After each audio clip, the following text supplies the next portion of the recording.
What's up, everybody? We are back. What's up, Triple P? What's going on? Season 2, motherfuckers. Ain't that crazy?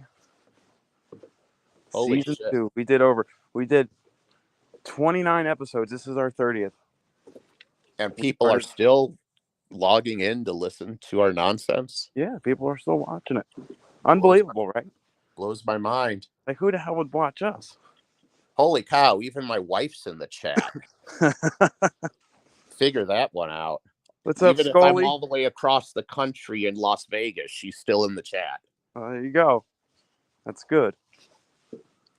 What's up, Silver and Cigars? Mrs. Triple P, B2. Scully's Liberty. in there. What's up, Scully? Scully. Who else we got? Liberty, my boy, Liberty Stacking. Jimmy Thompson. Coin Dude 68. What's up, guys? And of course, Haley motherfucking Newton. What's up? Silver and Cigars. What's up? Yeah, man. I can't believe, when we start this in March of 2021. You remember? Whose dumbass idea was it anyways? It was kind of a joint idea, wasn't it? Yeah, pretty much.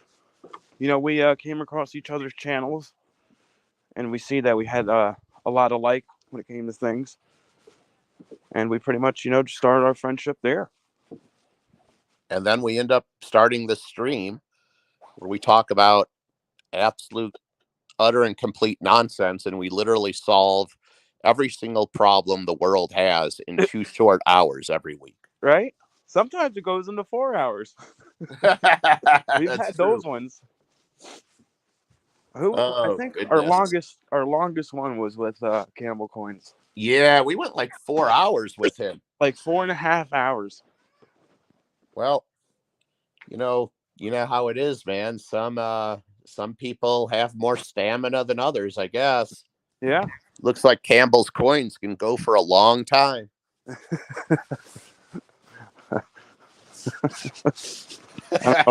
I don't know if I should take that a certain way. Dude, I'm talking about our Tuesday night trash talk. Where's your head at? Uh-huh. I have no idea what you're thinking. I don't know, man. What's up, Mellow Stacks? Silver Gold Stack Attack. Guys, go check out Mellow Stacks. Yeah, Mellow Stacks is awesome. New guy coming in the community. And you know what? I wanted to touch on this, right? So, when I started, there was a few guys, starting up around the same time I started. You had my buddy Silver Gold Stack Attack, had Polybuck. You were already on when I started. You were probably a year in. And I noticed, there's a lot more people coming in the community, which is great. Newer channels and stuff. Especially like you got Mellow Stacks. He's a newer channel. He's got some great stuff. Yep. Weekly Bullion. Weekly Bullion. There's a lot of new channels out there. New Skywalker. That are some great new channels. But there's yeah, and don't forget about Pistol Pack and Pastor. He's another new channel. I haven't checked this channel out yet. Dude, are you fucking kidding me? No, man. Okay. You know how I am. Pistol Packing Pastor is the bomb. Where you been? The bomb. Hey, what's up? Don't ask. Oh, JK Pioneer's in here. First. You know what JK Pioneer is? First. You know what JK Pioneer is? He's the community member of the month. It's good to be first at most things, not all things. JK Pioneer, he's pretty good. I don't know how he does it, man. I swear, I've uploaded videos at like 3 in the fucking morning before, and like 30 seconds later, first. I'm like, dude, do you ever fucking sleep? No matter what time of the day. Holy he's like shit. First. And dude, literally within a second, he's commenting on it. But when you think about it, Patriotic, what other community on YouTube is this tight knit, where you can literally talk about other members of the community, most of which whom you've never met, and you can talk about them like they've been friends of yours for years and years. Where can you do that? Absolutely nowhere. It's like I always say, it's my second family. Everyone in this community is great, and just so generous, and I never met a more generous community. It's an outstanding community. You have your assholes, don't get me wrong, but it's a great community. So now let me give you a little, because we started talking about, let me give you a little bit of a heads up on who the Pistol Packing Pastor is. The Pistol Packing Pastor is a new channel, and he's actually a very good friend of mine. He actually was on the deer hunt with Liberty Stacking and I in Oklahoma, in Alabama, and he's from Oklahoma. Now, Pistol Packing Pastor is not only a pastor, he's not only a pro-gun, freedom-loving American, but he's also a brand new stacker. So he literally just started stacking, like, I'm sure he'll pipe in and correct me, but I feel like he just really got into it really heavy, like within the last few weeks to no more than a month. So you guys need to check him out. Very cool. It's always good to see a new stacker in the community. Yeah. Speaking of new channel, the Ancient Stacker, he's you're starting a new channel, right? You're waiting for your tripod. You're going to start a channel, correct? Who is this? The Anxious Stacker. Oh, he's been around for a while, and then he disappeared. Yeah, I think that's The Anxious Stacker. Because I've been subbed to him for a long time, I and was then just he stopped making content for a while. just talking to him via email. Great dude. And I told him, start a channel. We'll back you. Nothing to be. I remember when I first started YouTube. I wasn't gonna do it. I did it for I was watching people. I was watching other channels, and I said, screw it. Let me start a channel. And dude, I was nervous for the first freaking month. Like if you go back and watch my original videos, I didn't even talk in the videos. Like it was literally just hands and coins. Dude, we all were like that. We all sucked. And like, look at me. I still suck. I still haven't figured out how to make a damn video. But I mean, it's a learning process, and you get better as you go. And that's one of the reasons that I really like to help out some of the new channels and give them shout outs here and there, because like you and I know how hard it is to get to the level that we're at, and we're still such small potatoes. Like fucking, I barely just broke 2,000 subs. That ain't shit. In YouTube land, that is not even a drop of sweat off of my nutsack. That's So, nothing. In our community, if you get 100,000 subscribers, that's like the top. Like I've seen some guys in our community that have like 200,000, but like that's the most I've seen. I think it was like 250 was the highest I seen. That was like JK or J and R, something like that. And that's huge. So like for our community, if you have 1,000 subscribers or 10,000 or 50,000, that's decent for our little niche. So this is, I would love to see some of your huge channels on YouTube. I'll give you the perfect example. I actually have met, there's a very famous gun channel out there. I'm sure many of you know who Hickok 45 is. Who is And I have actually met him several times.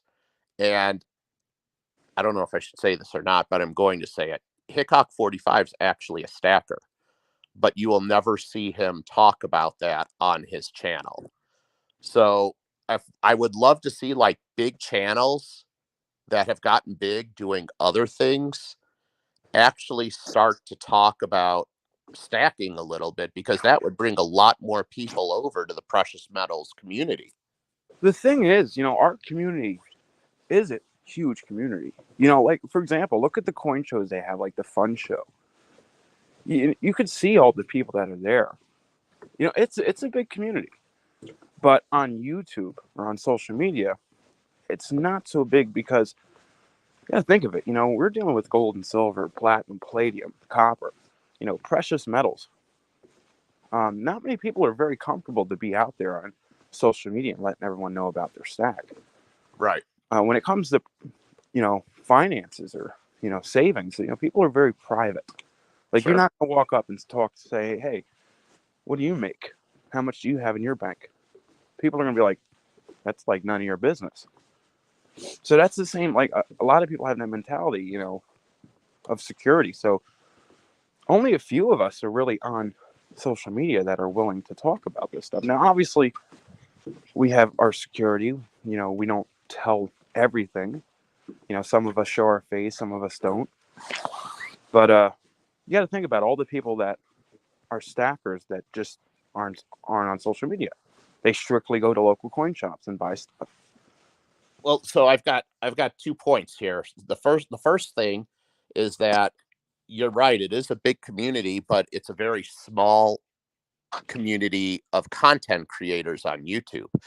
And it's Yeah, exactly for the reasons that you said. Like, I would venture to say that less than 1% of all stackers actually create content. It's probably, I mean, I don't know, it could even be less than 0.1%. It's a very small, minuscule number. Now, that being said, when you talk about security, Campbell's Coins explains it the best, because he describes, like, smart stackers will make their security like an onion. It's got multiple layers. So in order for somebody to get to my stack, you have to pull back, a dozen fucking layers through this maze of shit before you find anything that I have. And smart stackers will do that. And that's what I recommend to everybody out there is, like, don't just, like, throw your precious metals in a box and lock it up and say, okay, it's secure. Like, there's many layers. Like, you don't tell people where you live. You try not to tell people where you stack. Maybe, if you're on YouTube, maybe you don't show your face. Maybe if you do show your face, you take other precautions. You've got weapons and dogs and security and guns and, this, that, and the other. And you've got to get through a dozen freaking hoops before you're ever going to get to a smart stacker's stack and or his family. absolutely. And matter of fact, I just seen him in the chat. What is he? Yep, SGT stacking. He made a purchase recently, and I gave him because a lot of stackers in our community actually don't have one, don't own one. He bought a Sigma metal verifier, and I was happy to see him do it because if you're going to stack gold and silver, especially if you're a big stacker, and you're buying 50 plus ounces of silver a month, and, gold, and you're stacking for weight, that's something that you need to buy. I recommend that 100%. And when I see them, buy one and do a video on it, I was like, awesome, man. Because, it's so important, security, even for your metals, to make sure that they're legit. Because, there's fakes that get into the local coin shops. It's happened multiple times. And, a Sigma machine is a great thing, but the drawback of it, Patriotic, is that it's expensive. Yeah. But there are other ways to do it. Like, there's those pocket pingers. They have the slides, Well, the magnetic slides. you There's have all the different. gravity test, you have the weight, you have the magnet. But the problem with those things, okay, so the pocket pinger is only meant for coins. For example, 2 ounce silver to 1 ounce in fractional. Right. Anything above that, you're not gonna test. Then you have the gravity test. Works sometimes. It's like iffy. You have the magnet test, which is a proven fact that there was fakes that passed that test. So yeah, those are all great alternatives. I recommend using those also. But if you're stacking weight and if you're spending the money, and I know it's hard for someone to say, hey, I got $800 for this thing, 900, 1400, 2000, because there's like 3 different models. But if you're spending money on gold and silver and you're stacking weight, you need to make that investment. For example, you got a good safe, right, Triple P? I have lots of things, but yeah, there's all types of stuff. You invested good money for a good safe. I have multiple good safes in locations. But yes. you invested money for multiple good safes. The most expensive safe I own is about a $15,000 safe. Okay, so that would be anywhere from a TL15 to a TL30. TL30 by 6. You TL30 invested 6X. You invested in a good safe. Now, yes, that's a lot of money, but you're paying for that security. You know what I mean? But here's the thing. If I had to rely on just a $15,000 safe, that's not enough for me. No. I need more layers. You need cameras, you need alarm systems, you need, ammunition, guns, whatever. You need it all. Especially if you're stacking that much wealth. But I'm saying you didn't look at that price like, oh man, this sucks. You knew you needed it. Here's the thing.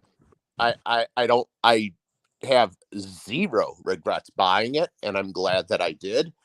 But the day that I wrote the check for that safe, I found myself thinking, this could have been 8 to 9 ounces of gold. Well, yeah, but that was the only thing that kind of gave me a kick in the balls a little bit, because I'm like, when you compare it to wealth in terms of like gold coins, it's like, oh my God. That's what I'm saying, because we have that stacker mentality. Right. Matter of fact, I was talking to Silver Gold Stack Attack about this. Just going out to dinner or going to grab a sandwich. If you're out and you're hungry and you're at work, you go grab a sandwich and a drink and maybe whatever else, and it's $20-$30. You're like, man, that's an ounce of silver. You go it's that stacker mentality. Mellow Stacks, I like what Mellow Stacks just said. He said the Second Amendment is represented in just about every single room in my house, not messing around. Mm-hmm. And that to me, guys and gals, is very important.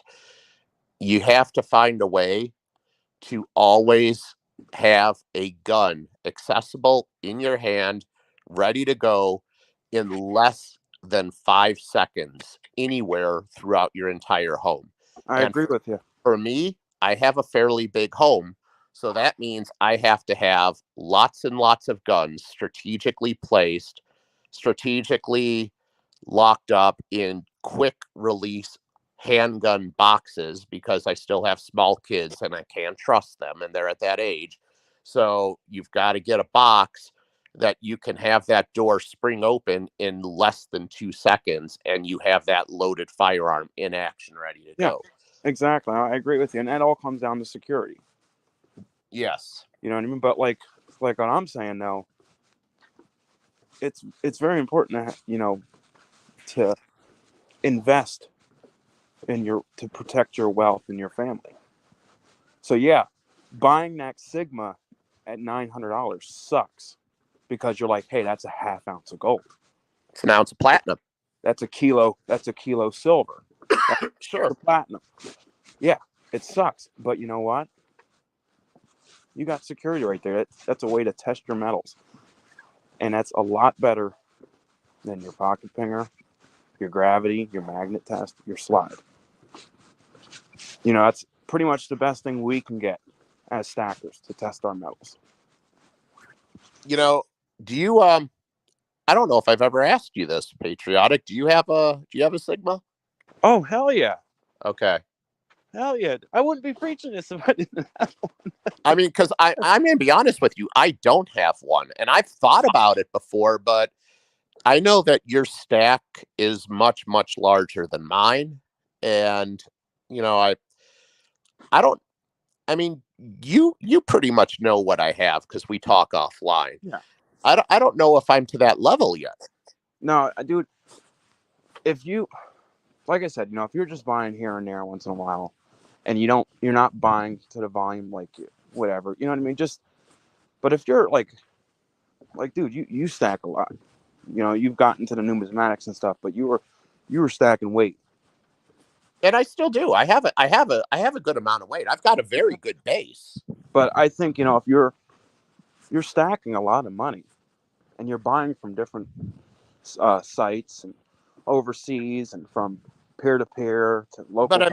But they're reputable bullion dealers. I'm not buying from shady outfits. Well, no, absolutely, but still, there's been fakes that tricked local coin shops. Right. Fakes Right. have got out there. It's just, you'd buy. It's kind of like the food thing, right? We stack food, and if we don't use it, hey, we got extra food, right? Right. Well, same thing with the Sigma. You buy it for security. Hey, if you got no fakes in your stack, hey, I got a Sigma to test my stuff. You know what I'm saying? Right. It's honestly, it was the best. Not at the time I bought it, was actually more expensive than it is now. I got the first model. I paid $100 for it. Now it's like $890, $900 if you can find it. But dude, that was the best investment ever.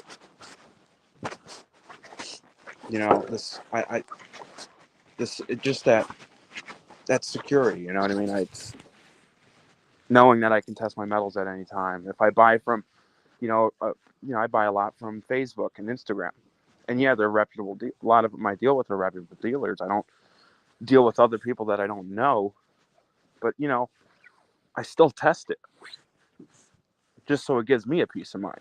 Right. And say you go to sell your metals. You go to sell your metals. Someone wants to buy your whole stack, and you got to meet them because you want to do a cash deal. You don't want to sell all of it online because there'll be eyes all over that. Right.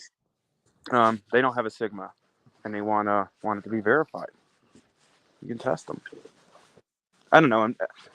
In my opinion, if you're stacking a lot, I think a Sigma is a must. Just like buying a good safe. Yeah. Yeah, it's a good point. I mean, I know the day is going to come that I am going to have to invest in one, and I will.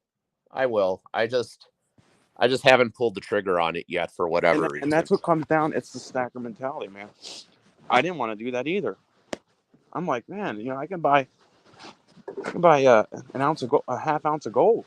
At the time, it was could buy more than that. But I got over it. I just did it. It's kind of like my safe too. Same thing. I didn't want to spend the money I spent, but I went ahead and did it. Yeah, and that's a good point because, like I said, it was really tough to pull the trigger on that vault that I bought, but I don't regret it now that I did it. I have zero regrets.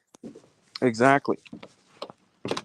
It's just it's a peace of mind, right? Yes, 100%. Like it's pretty much impossible to get in. It's a very hard. It's a legit safe. It's something you see. When you go into a local coin shop, that's what they have. So just to give you an idea of how crazy these vaults actually are, the company, I had to obviously seek a very, very reputable company to do the install on this, because when you're putting in a vault like this, they know that you're not, buying this to throw a couple of handguns in. They know that it's for other things. Oh, absolutely. And they told me that they've only sold basically a handful of these types of vaults.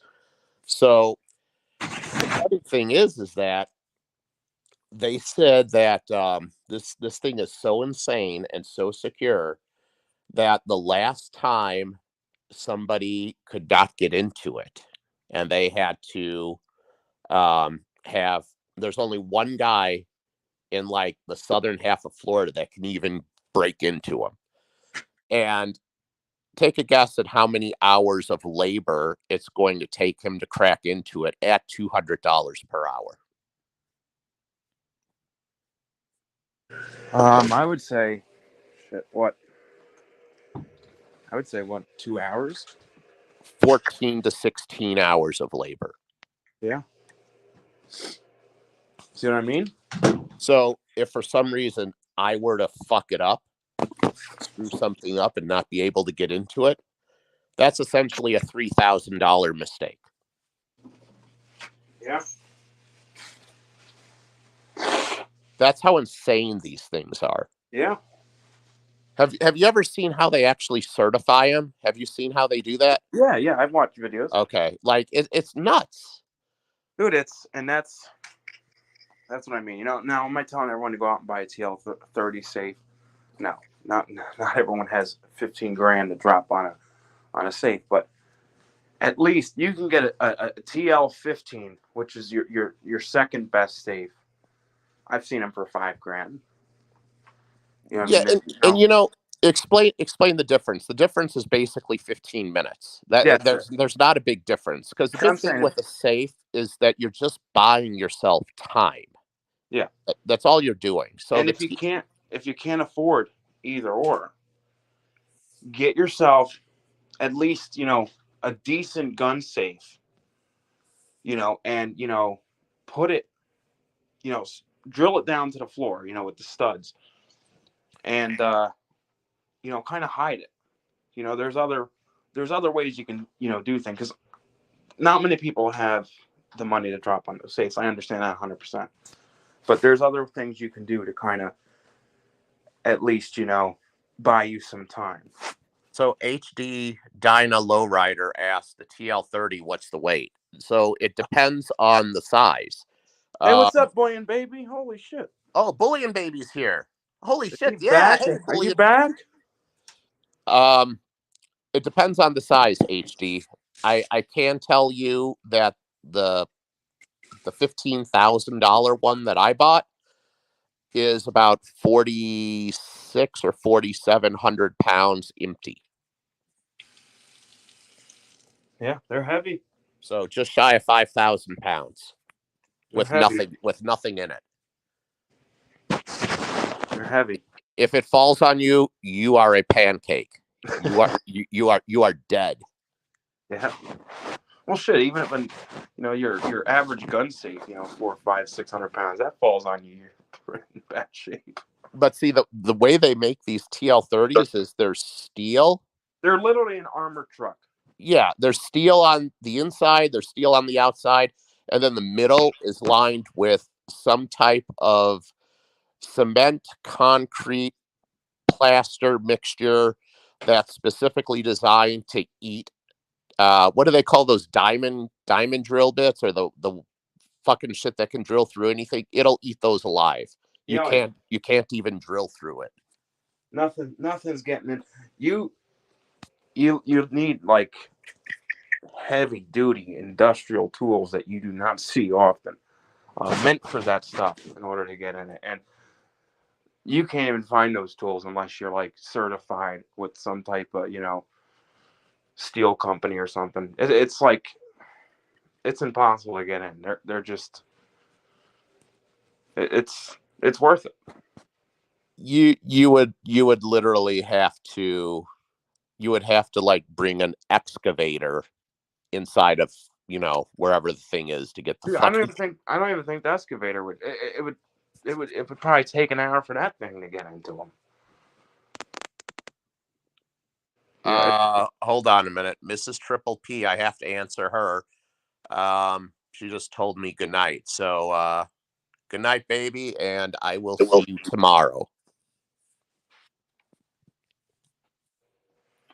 John Morgan, yeah, man. Like I said, we're if you go to a local coin shop, they're gonna tell, if you say what's a good safe, they're gonna tell you TL15 or TL30. That's what jewelers use. That's what coin shops use. That's what, you know, what's recommended when you're stacking a lot of weight. But like I said, let's get real here. You know, maybe 10% of the people in the community could really afford a safe like that. So a lot of people, you know, just buy a decent safe. You know, there's a lot of decent safes out there. Well, they're not safes really, security cabinets that you can make work. You know, there's some out there that'll take at least 30 minutes for people to get in, or 10 minutes, and, you know, that it's 2-3 hour fireproof, and they're heavy, you know, and just find a good spot for it, drill it down. You know, you can find a decent security cabinet for, you know, $1,000, $2,000. You can find, you know, some even for, you know, cheaper than 1,000. You know, just you have to, like Triple P said, with layers. You got to find a good spot. Maybe get a little cheap safe or like a decoy, throw it somewhere, hide the one that you got, bolt it in. You know, I've seen people cut holes in their walls and like threw a safe in there and then put like a picture over it. You know, there's so many things you can do. My buddy actually has a safe in his garage floor out in the garage. He drilled into the concrete. You know, there's things you can do to, you know, make it harder for someone to break in. You But want to know what my dream home is, Patriotic? all right, what's your dream home? My dream home is basically the home that I have now, maybe even a little bit smaller, but I want one of those bunkers underneath it. Oh, there you go. Have you seen like that? There's a YouTube channel out there. In fact, Liberty Stacking told me about it. It's called like Atlas Survival Shelters. Oh yeah, And, I've seen stuff on TV like that. Like here's what I found. Yeah, I've seen them. And matter of fact, this one guy, he's out like in North Dakota or something, and he built this like $3 million bunker underneath his. It was like a damn resort, man. but you Yeah. don't have to even spend that much. You can get them for No. like 150, 150,000. Yeah. I mean, if you're talking about, you know, something a little smaller, like maybe one bedroom and one living room and a bathroom, I mean, that would be perfect because I could take all of my precious metals, a lot of my guns, all my prepping stuff, throw all of that shit underneath the house because it's put under the house before the house is built. So nobody fucking will ever know it's there. There's a hidden door somewhere in your floor. If you need to fucking go down there for whatever reason, you can go down there and lock yourself down there, and there ain't no way in hell anybody's getting to you. And if they do, you'll have plenty of fucking firepower down there anyways. Oh yeah. What was that movie? What was it? Escape Room or something? I forgot the name of the movie. I think of Jodie Foster was in it, and they had like a bunker room in the movie. It's pretty cool. Yes. You remember that? You know what I'm Yes. talking about? That's an old movie, but Yeah, yes, and I did see. the daughter had asthma or something, and they ran out of medicine. There was these, you know, robbers in their house. Yeah, something like that. You know, have a steel door that shuts, Pa- cameras. Panic Room. Yeah, Panic Room. Panic Room. That's the movie. There you go.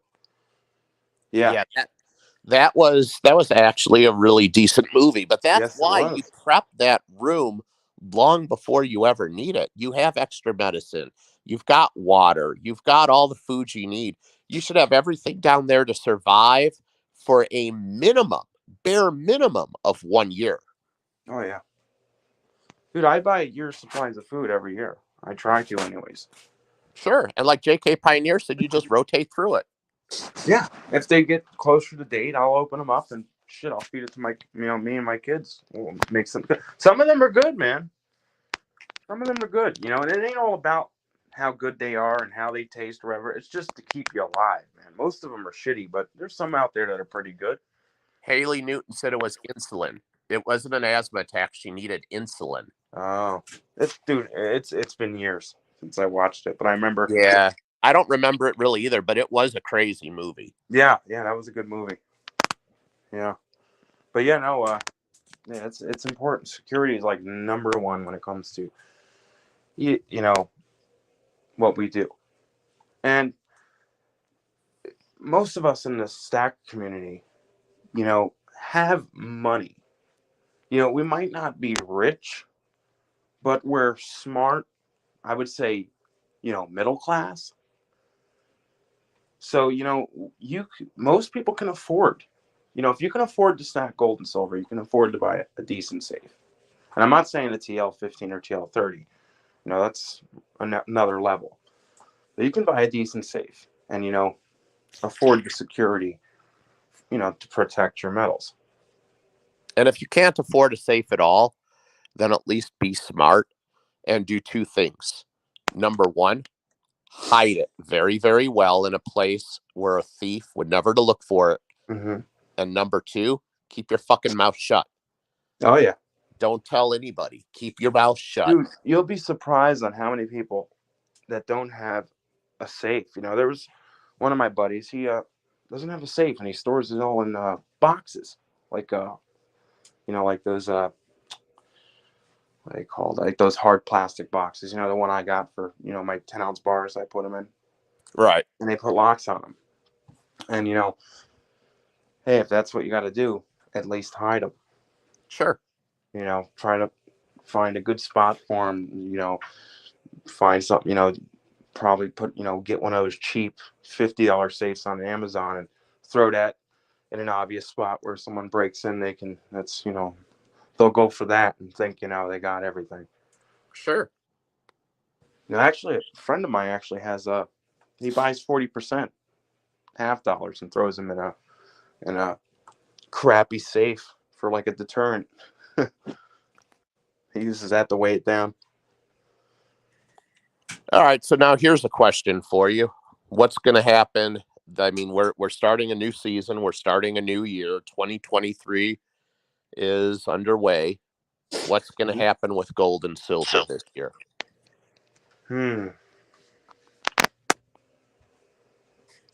I think we'll see upwards of $2,500 gold. I think that's possible. If not, we'll probably be at an average 19 to 2,000 through the year. I'm thinking. I don't have a crystal ball. No one does, but right. I think gold has the potential of hitting 2,500 this year. You think 1,900 is the new bottom? But I think 1,900 will be the new where it's at now is the new bottom. It might drop down to 18 at some point during the year. 18, I think we might see high 18s. But I think we have a chance of going over the beginning of last year, which was what, just under 2,000, or did it hit 2,000? It was over 2,000. Yeah, it was over 2,000. So I think between 19 and 2,500.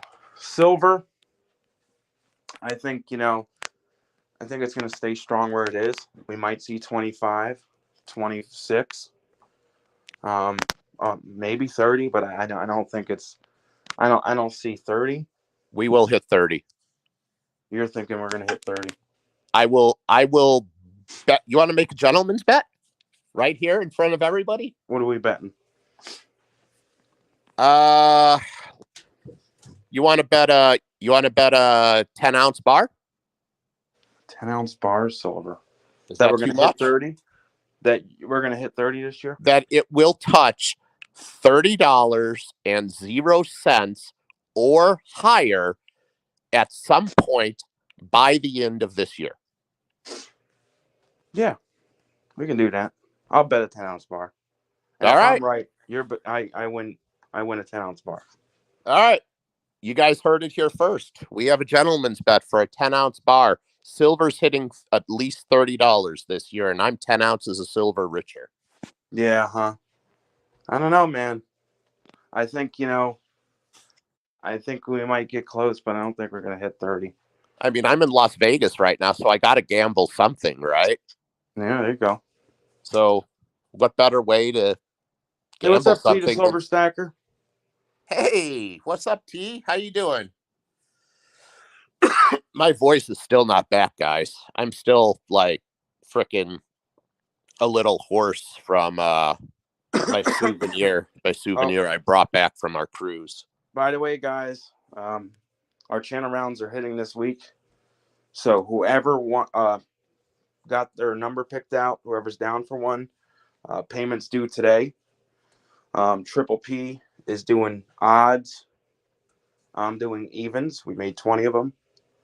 So whoever got odds, you pay Triple P. Yes, and I have the emails. We got the names for whoever's put down. Now whoever didn't get put down for one or ask for one yet, if you want one, now's your chance. Because the next time around they're gonna probably next episode or one after that, they're gonna go up for auction. So yeah, if you want one now, I think, what do we have, 9 spoken for? It's like 8 or 9, something Yeah. like that. So I if you know want that you're taking one and I'm taking one, so we really only have 18 to sell. Yeah, we have 18 to sell, and then what? So I wish I could pull it up right now. I might be able to. Let me see if I can pull it up.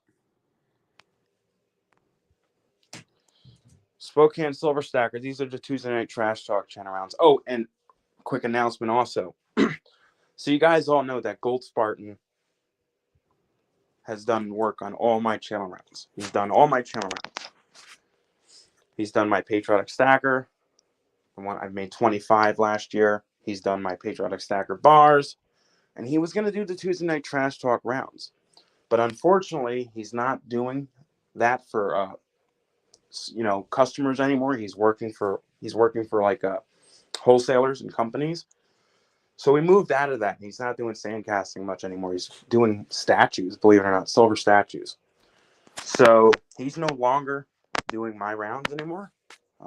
Dave from Locker Mint, you guys sure heard of Locker Mint.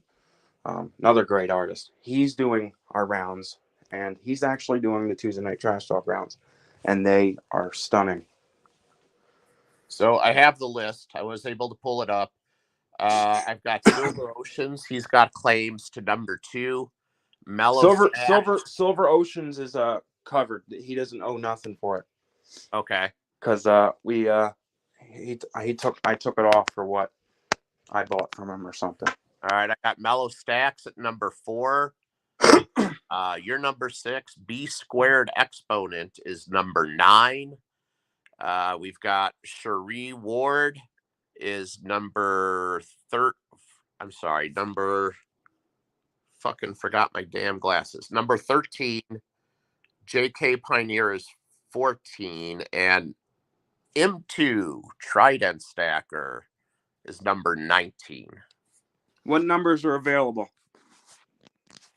Well, let's see. We've got, I took number 1, so we're going to have 3, 5, 7, 8, 10, 11, 12, 15, 16, 17, 18, and 20.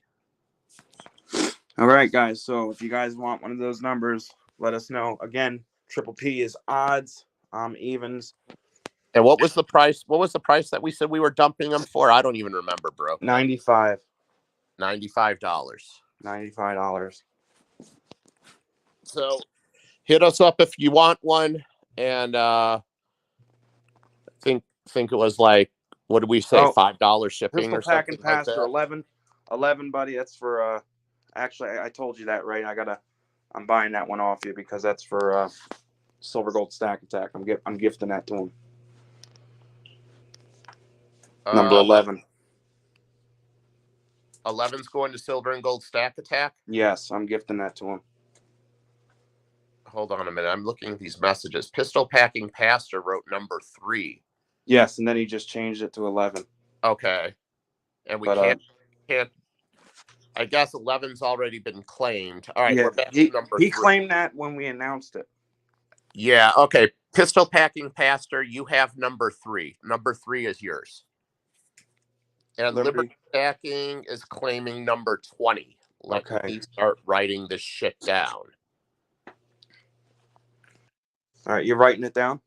Yes. Because I don't have nothing in front of me to write down. Yeah. If I click out of the stream, it gets all messed up. I'm just abbreviating. I'm just putting Triple P 2.0. And I'm going to put Liberty down for number 20.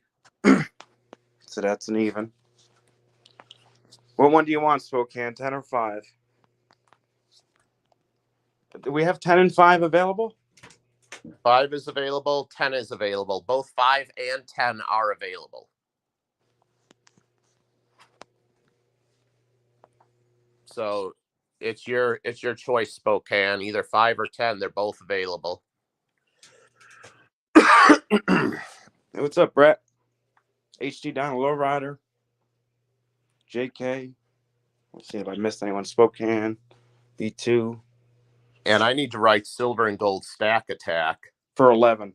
for 11 because I did not have him written down. All right, he's on 11. Matt V, what's up, man? Matt V says, hope he gets a Sigma to test that fake 10-ounce bar. Yeah, I'm going to send him a fake one.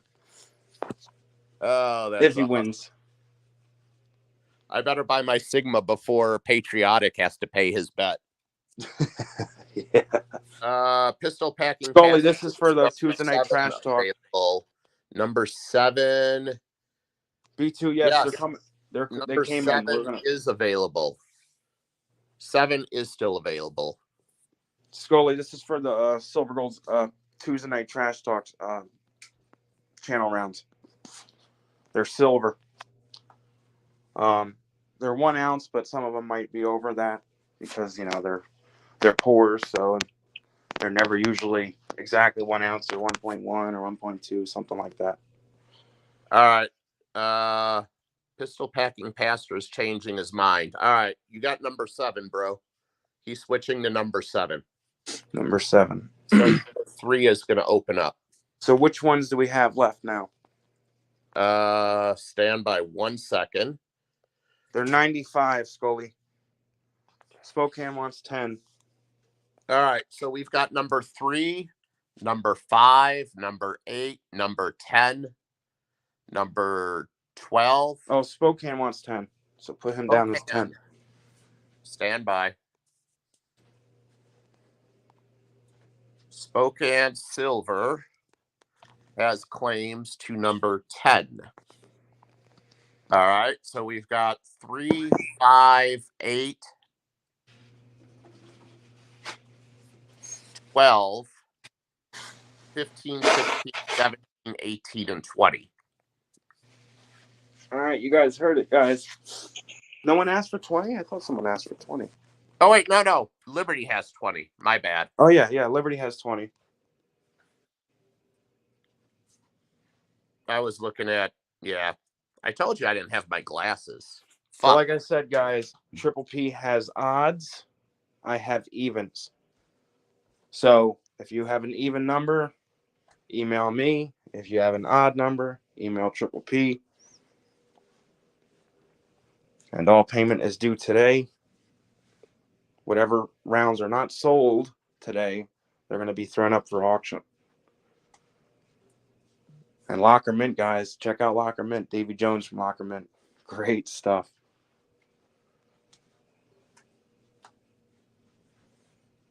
Yep. Okay. So I think how many do we have left that are available? 1, 2, 3, 4, 5, 6, 7, 8. There's only eight that are available. 8? Wow. Yeah. So basically 12 of them are gone. Look at that. Yeah, that's awesome. Yeah, they're cool, man, and it's good to have, give business to somebody different for one. You know what I mean? I like a number of pour artists out there. And I like to try out different people and see how, their techniques and their skills and stuff. And well, I saw the pictures you sent me of the rounds that the Locker Mint's working on. I think they're going to come out amazing. Oh yeah, the detail on them are outstanding. And he was making the coin thicker so that the detail comes out better. Pouring is such an art in itself, and I know that T, the Silver Stacker, has just started pouring recently, and he seems to have a natural knack for it. He does. Oh yeah, he does some amazing work for somebody who's just starting out. I would not. I don't think I would do good at it. I don't think I have the patience for it. It's not for everybody, but the people that are good at it are usually really fucking good. Yes, B2. Yeah, no, T man, like I told him right off the bat, he was a natural. And it's awesome. And it's cool what Tuato Furnaces, what Tuato's doing. You know, they're gifting, you know, these beautiful furnaces to a bunch of people in the community. And it gives the people in the community incentive to start pouring and trying new things. And it's awesome. Like, I don't, you know, like that's what got me back into it. Like I started pouring a lot now because when I first started a year ago on YouTube, I started doing it, messing around with it. I didn't really have the patience. I didn't have the right stuff, so I was kind of like, whatever. But once they sent me that, and I started watching people and Triple P, not Triple T the Silver Stacker, how well he did right off the bat. I was like, you know what? I'm gonna buy everything that I need, and dude, I literally spent like $1,000 on everything. I bought everything. I went all out. And I realized how fun it was, and how awesome it is, and it's great. And I see a lot of people start pouring again, or starting to pour. It's not for everybody, but some people just have that. This just comes natural to them. Well, and here's the other thing that we haven't even discussed yet. To me, there's only certain poor artists that I can actually watch their videos. Like there's a bunch of people out there that pour, and for some reason my attention span is only held by a very small handful of those people. And I don't know if that's just me or I just don't have a huge attention span for watching people pour silver, but the people that do, like, I'll tell you right now, like one of them, and he's in this chat, is T. I can watch T pour all day. Like, and I'm not big into pouring videos, but there's certain people out there that just do such amazing work, and they make it entertaining when they're filming too, that you just don't want it to end. Exactly, I'm with you, man. There's a lot of people that I can't watch their stuff. Like I love porn. Now that I got back into it, and I'm You like, love porn? You yeah, I love love porn? that. You love porn? I love that too. But we're not talking about that right now. That's for later. Um, I got back into pouring, and I realized, it's actually fun because now I have, what's the word, like I've made more patient time for it, and I actually want to do it. And dude, every day since I got that furnace, I've been pouring. And it's fun. It really is. And but T man, I can watch him do it. But there's other channels out there that I just, I don't know. I can't. But dude, T, it's just amazing that he started what, a month ago, I a think it's month a and a little half ago. longer than that. I think it's been a couple of months. Yeah, like 2 months, something like that. Not long. And he's pouring stuff like dragons. That's been doing it for 4 years. It's amazing. It really is. I mean, some people, I mean, when you get a little old enough and experienced enough in life, you learn what you're good at and what you're not good at. And like, I know me, I would not be good at that. So I don't even waste my time with it. But I have a tremendous amount of respect for people that are good at it. Hey, AG's in the stack. This is your bar that you got. Too bad the picture's not so good on the stream, but this one I toned out. Nice. It's got beautiful rainbow tones to it. Wow.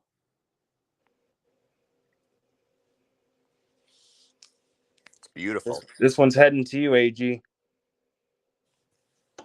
And I'm sending yours out too, man. But I'm waiting for the COAs. They're hitting this Thursday, I think. But that's yours. You see it? I'm Did I lose you? no, I'm here. I see it now. My screen is tiny. Wow. This one's JK's. Wow. Yeah, so I started off doing these like these 1 ounce. They're like they're supposed to be 1 ounce, but they're ending up like an ounce and a half. They're like 1.5. The smallest is 1.3, and the heaviest is up to like 1.7. And I'm gonna do 100 of these. They're just like 1 ounce ripple bars, and they're really cool. I like how they're coming out. Are you actually calling them Patriotic Bullion? No, so that was my first stamp when I first started. Okay. From Buckeye Engraving. When I remember like a year ago. Okay. I had a custom stamp made with my original logo, and I was gonna call it Patriotic Bullion, so, bullion whatever. And I changed my logo to the one you see now that I've had for 8 months now, 9 months. Right. And then I realized that name was already taken somewhere. I think it was coin shop out somewhere in, I don't know, Minnesota, something like that. So what I did, I bought the domain Patriotic Metals and Patrioticstacker, and I had a new stamp. Should be coming actually in a week from Stamp Yours, another great company, and that one's Patriotic Metals with a cool, logo. It's not exactly my logo, but I had a logo simplified and made just for my bars, because you really can't. There's so much detail in like Flatline Racers work and Space Pirates work on their logos that they make for us. It's really, really hard to take that and put it on a stamp. Right. You know what I'm saying? You're just not going to get the detail. So that's why you have to simplify them. Like some logos out there, like dragons, for example, it's just a dragon. That's very easy. Sure. But like your logo, the Tuesday Night Trash Talk logo, my logo, half these people's logo, it's really hard to, get that detail. So I had to simplify it. So that's coming in. But in the meantime, I stamped the bars with my old one. It's it's great for stickers and for logos, but not so much for stamping on metal.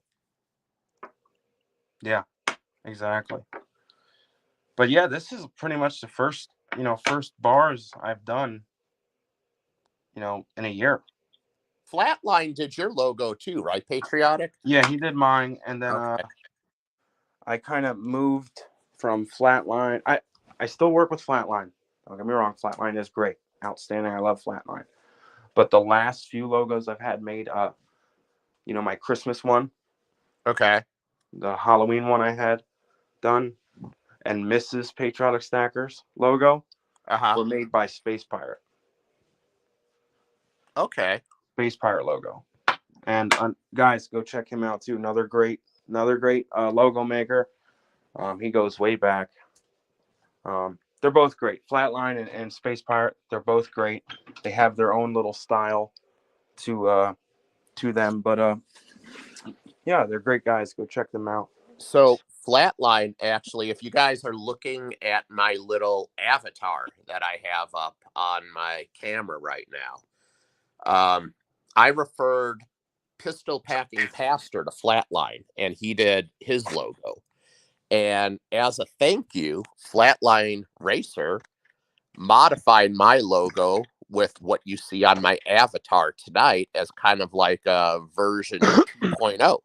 And he did Awesome. that. He did that for me as a thank you. So Yeah, Flatline's definitely good people. He does good work, and yeah, all of them out there really do good work. I mean, what's Flatline's that? great, and I'll give him credit for most of my logos, and I still do work with him.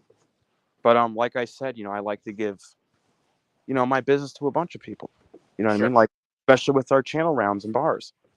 We're trying somebody new, even though we had no choice pretty much. But I like to see everybody's artwork.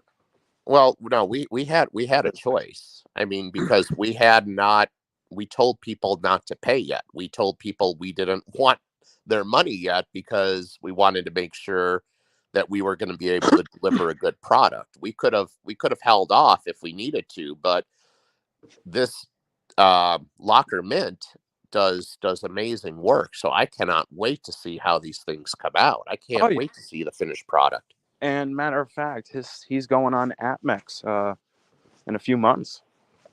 His product will be on AppMex. So Really? cool. Yeah, that's a big thing, man. Once your pores hit AppMex, you've made it. Bunker Bullion recently this year got his stuff on AppMex. A few years back, Jägermeister pores and MK bars, they had their stuff on AppMex. Monarch metals. Once you get there, you're in that, you have your poured section on AppMex, you've made it, man. Made it to the major leagues. So that's awesome to hear from Locker Mint that his stuff's going up on AppMex, which is really cool. That's Now awesome. I wouldn't buy his stuff from AppMex. I'd buy it from him, but Well, yeah, I mean, AppMex is obviously going to make their premium money. oh yeah, hell of a premium. I like the size of those bars, Patreon. Like, yeah, they're 33 by 22, 33 length by 22 width. They came out nice, man. I just wanted to do, a rippled 1 ounce bar, like a typical poured 1 ounce bar, like the old Engelhart bars, old vintage poured stuff. I wanted to do like that, a 1 ounce. And I'm gonna make 100 of those suckers. So if anybody wants one of those, hit me up. I'm up to number 20 so far. Um, so You're yeah, I'm gonna say you're pumping gonna those out. sell all 100 of them. There's no doubt. Yeah, no. A few of people bought some already. AG Stacker, JK wants one. A couple other people. I got number one. Yeah, you got number one, and that's actually I don't know how I pulled that off. the heaviest one so far. You got the 1.7 ounce. Everything after that's been like 1.5. It's awesome. Yeah, it's cool, man, dude. I love it, and And it wasn't and I for got Splato. a tube of Britannias coming from you as well. Yeah, absolutely. That's hitting here this week. That This will be here, that's definitely something I know Mrs. Triple P is excited about. dude. Me too. So Monument Metals. I got the email today that they're sending out the maples, so I'm happy about that. And they said it was pre-sale the 3rd of February. They were going to ship out. But I got the notification today saying my order had shipped, so I'm happy I'm getting those early. I can't wait to see those. Even though they just changed, they did like the commemorative, what they do, 52 to 2022. But it's different. It's pretty cool. Sure. I love Monument Metals. They're a good dealer. I'd have to say Monument Metals, Hero Bullion, Bold Precious Metals, and Bullion Exchange are my 4 favorite bullion plays. And Liberty Coin goes with too. I'll agree with the first two. Hero and Monument. I do not like Bold.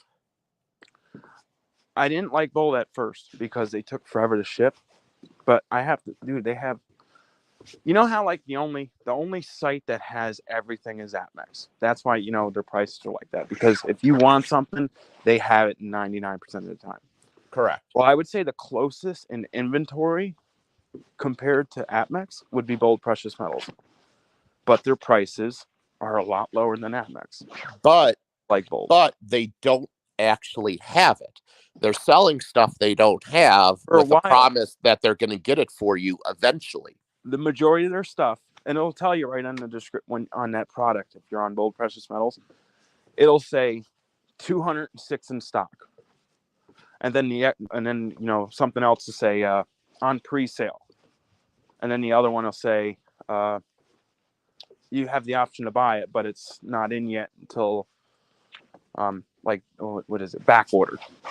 So before there was a lot of third party selling with Bold Precious Metals, but I've noticed they gotten a lot better. So like I said, you can go on Bold Precious Metals right now and you can see they have a lot in stock. So especially let me tell you a little story about Bold. And I don't mean to be a negative Nancy about Bold, but they've struck a nerve with me one too many times. I was looking for, I think it's called the Infinity Capsule. That's those germanium for Fenrir, the germanium mint dual capsule. You know what I'm talking about? Mm-hmm. Okay. Nobody had it. I found the capsule on Bold and I needed one. So I ordered it. So we're talking about a $3 or $4 purchase, right? Like fucking stupid. I'm paying just as much money in shipping as I'm paying for the damn capsule. Well, I ordered the damn thing, which was in stock, by the way. Guess how long it took me to get it? I don't know, 2 weeks? 3 weeks. Oh, wow. Yeah. For a fucking capsule that was in stock. See, that's the weird thing, because I've never had a problem with Bold. I've had problems with SD Bullion. I've had problems with Atmex, but I've never had problems with Bold, Monument Metals, Hero Bullion, or Bullion Exchange. The only thing that I had a little problem with Bold and Bullion Exchange is that the shipping was a little longer at times, but now, dude, they've been shipping to me quicker than any other company. Well, maybe enough people started bitching and they're trying to fix it. Well, yeah, because I remember just like 2 years ago, Bold and Bullion Exchange, it was a lot of third-party sales. Like nothing was touching their hands. They literally, probably ordered straight from their wholesale and just shipped out to whoever. Like I don't think a lot of it even touched their hands.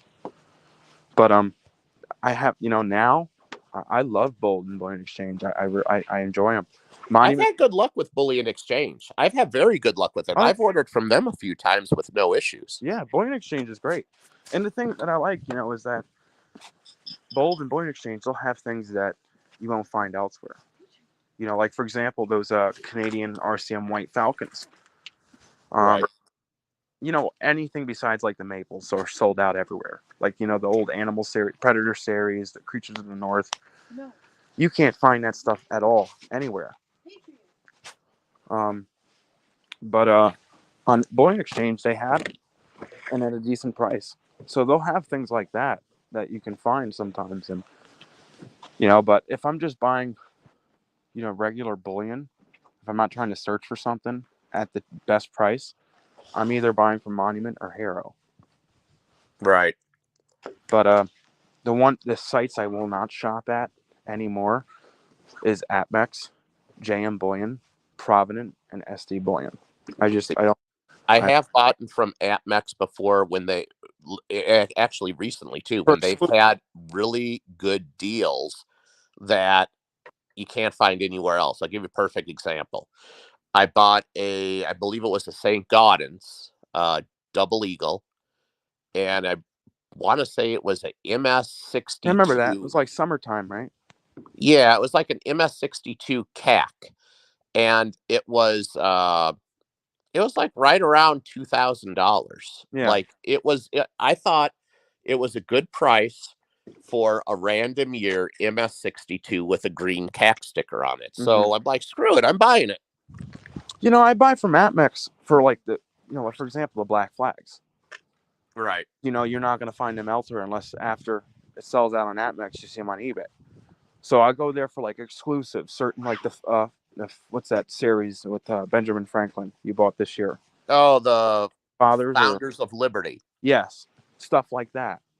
Or on Black Friday, like for example, I had their maple on Black Friday in the cart, and it sold out in 2 seconds. Like their 1 ounce maples for spot, I could have snagged that, but it sold out. But for everyday stuff, I will not buy from them unless it's a deal I can't pass up. But how often is there a really good deal on Atmex? Not often. So T the Silver Stacker just asked a good question.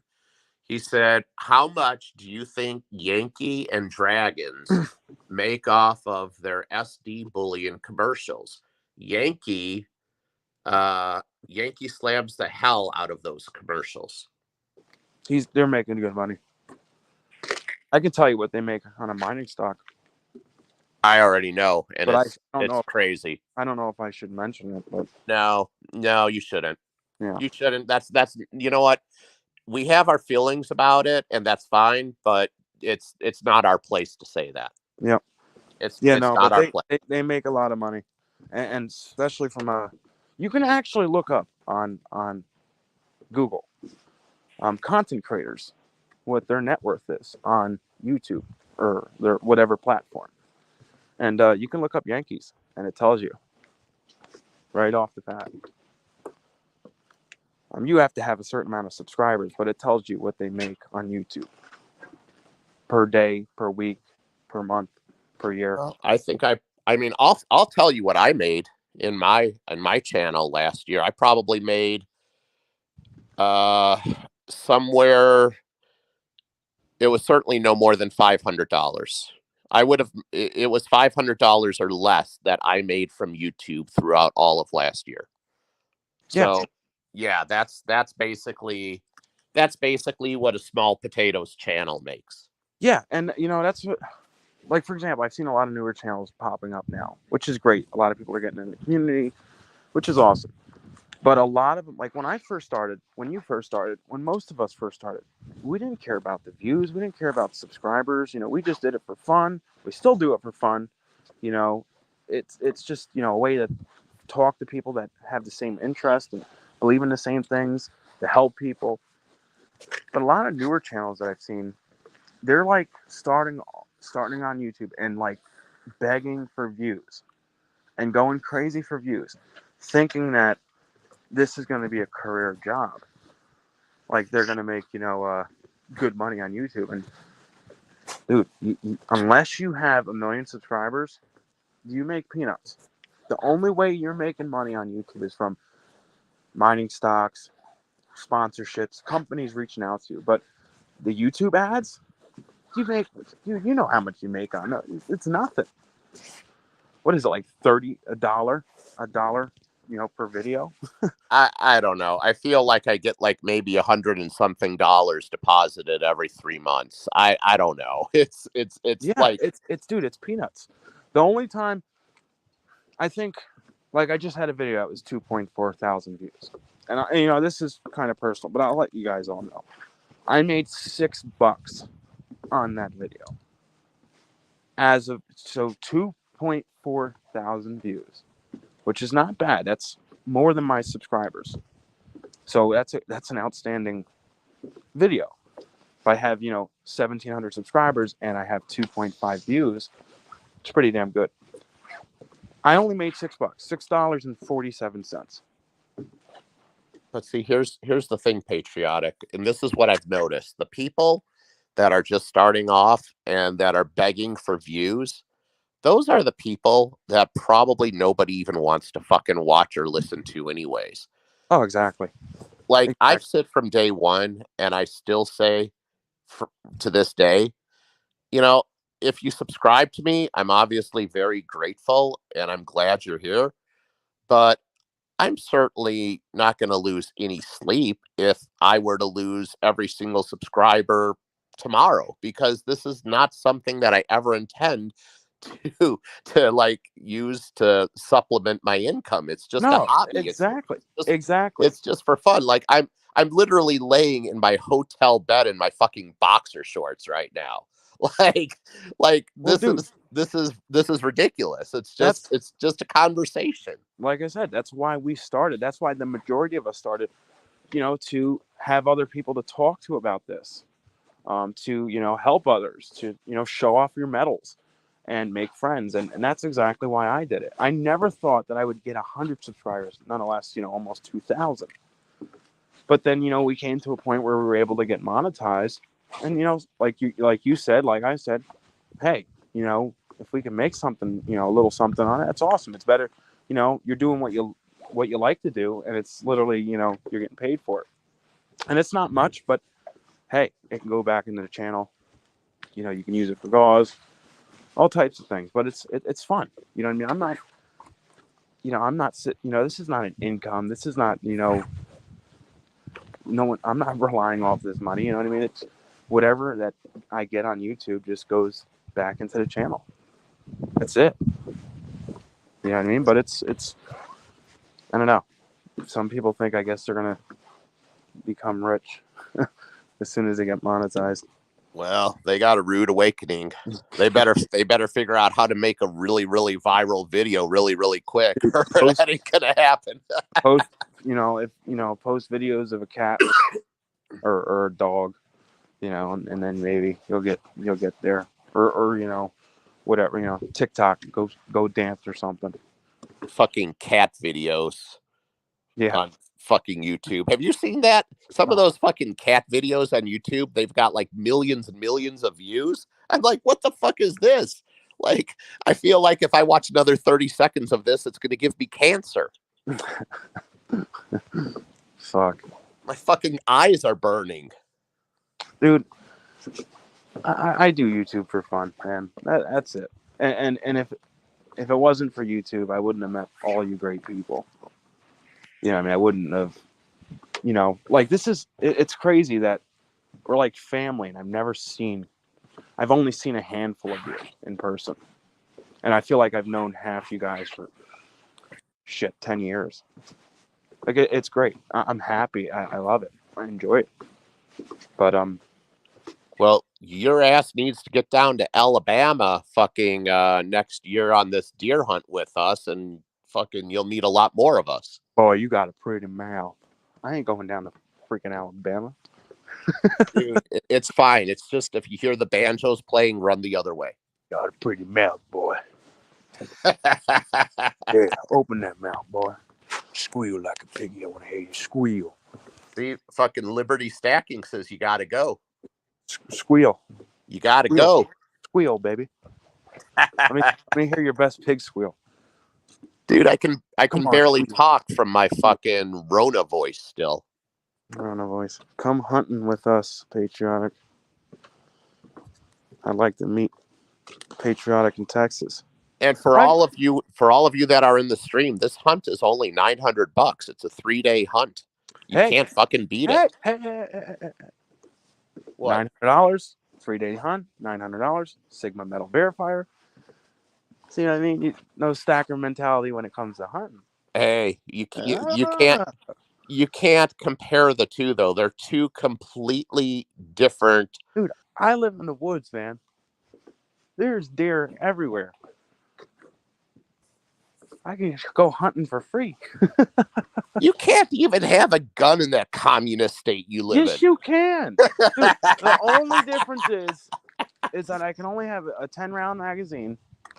Fucking and the mag Chucky Schumer's gonna come over there and fucking whip your ass for all your guns, boy. Magazine has to be pinned. That is the only freaking difference, dude.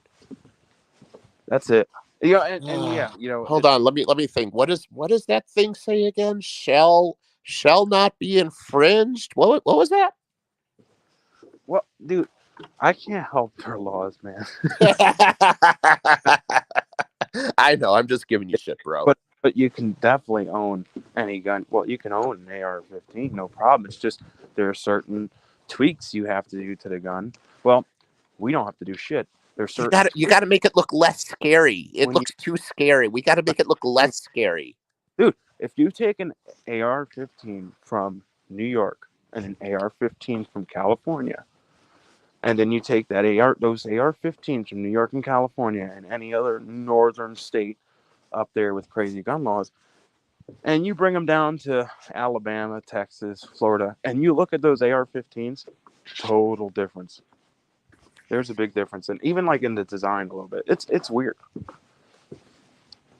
but yeah, that's the only thing. But at the same time, you got to make it look less scary. These Texas AR-15s and these Florida AR-15s look way too scary.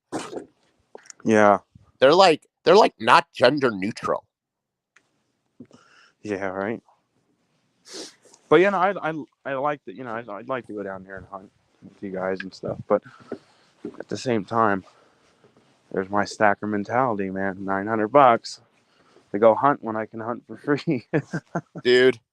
But what you're not understanding is it's not just $900 to go deer hunting. It's the entire experience. Like fucking Liberty Stacking and me and Mrs. Triple P and Pistol Packing Dude, Pastor. if it's like that stream, there is no way I'm going down. We're not going to talk about that stream. I'm just saying, if it's like that, that there's stream no was way I'm going down there. that stream was deleted for a reason. No shit. I'm That just saying, stream, if it's like that, there's no way in hell I'm going down there. that stream was deleted for a reason. Oh yeah, I know. I told Liberty to delete it. Oh yeah. It's probably good that he deleted it. Dude, that should have been on like, on an X-rated site or like on the black web or something. Liberty Stacking. That was not for don't YouTube, talk about guys. That was not for YouTube whatsoever.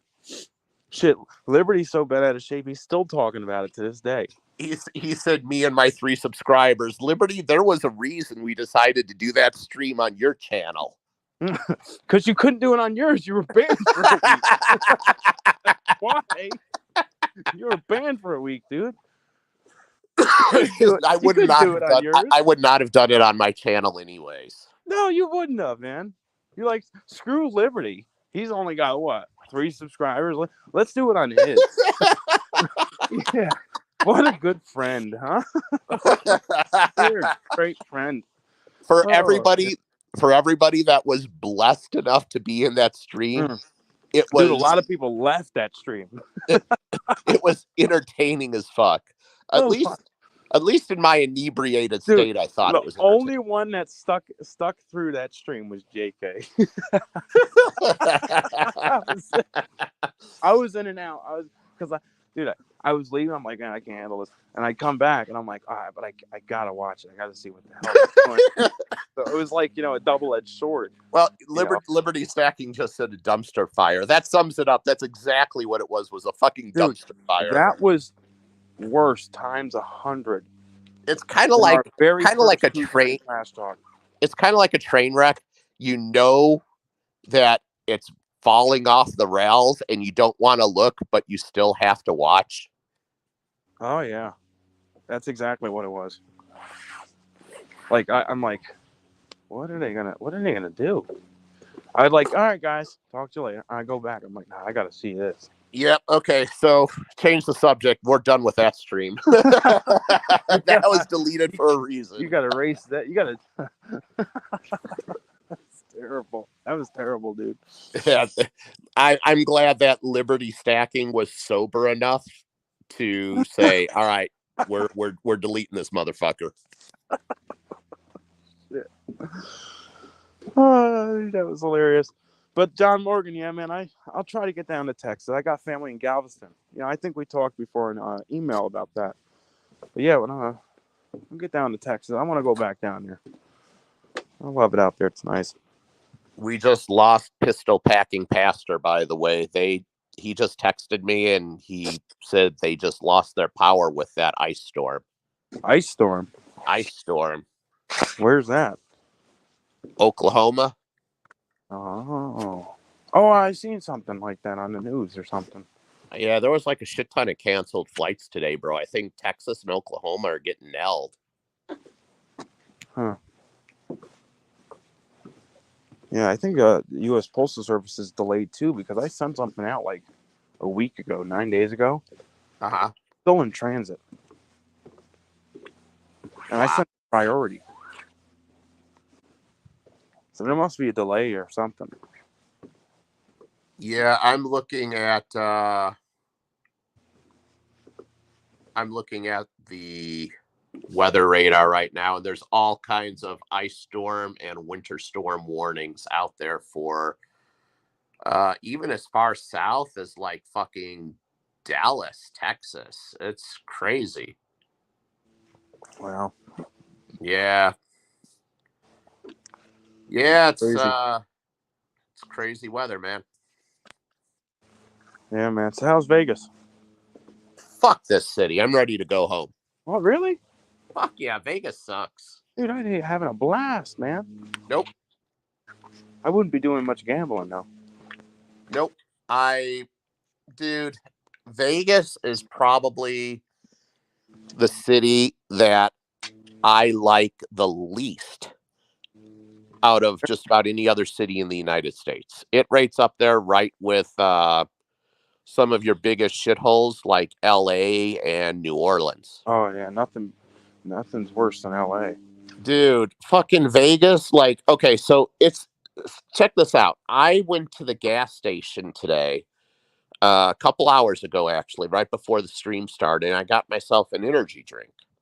And I walk into the gas station, and there's this lady sitting on a slot machine in the gas station by herself, and she's just looks lonely and depressed, and she's probably in her, mid to late 40s, and she's like playing the slot machine, and she's pressing uh like it's a dollar machine. She's You like probably pressing freaking put her fucking house up.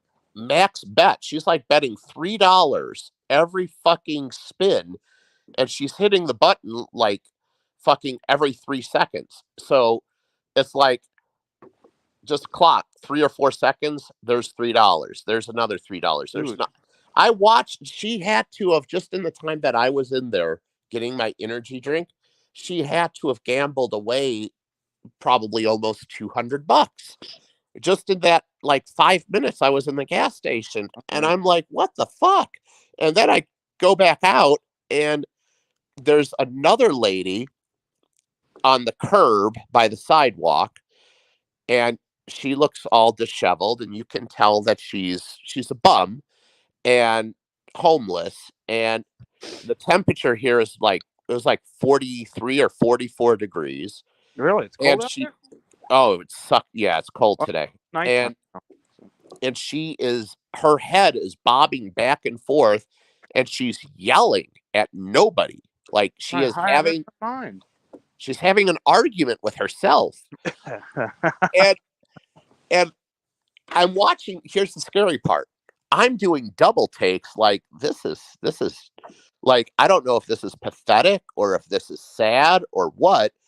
And everybody else, I'm watching everybody else, and nobody gives it a second look. Nobody. Like, this is the norm. This is life here. This is what Dude, they're used to. that's And New York City, man. I That's New started York City. I started thinking that lady on that curb probably started off like that lady in the gas station on that slot machine. Oh, yeah. That lady in that gas station is going to gamble away her car. She's going to gamble away her house. She's going to gamble away everything that means anything to her. And Dude, she's going to end up on that same fucking curb yeah. having an argument with Yeah. herself. And I just, I mean, there's a lot of people that live here that are very successful and do very well. But then there's a lot of people here that it's just, there's a whole nother side to Vegas than what you see with all of the lights and all of the shows and what you see on the strip. Dude, the majority of people out in Vegas or in Atlantic City or whatever, they're addicted. And they're gambling their house, their everything, dude. It's a shame. Will Land, uh, Will Land, yeah, you live in Vegas, don't you? Will, I am staying in Henderson. I'm actually not in Vegas. I am in Henderson. And I'm at a fairly nice hotel, which makes it even crazier because this gas station that I went to was probably only about a mile away.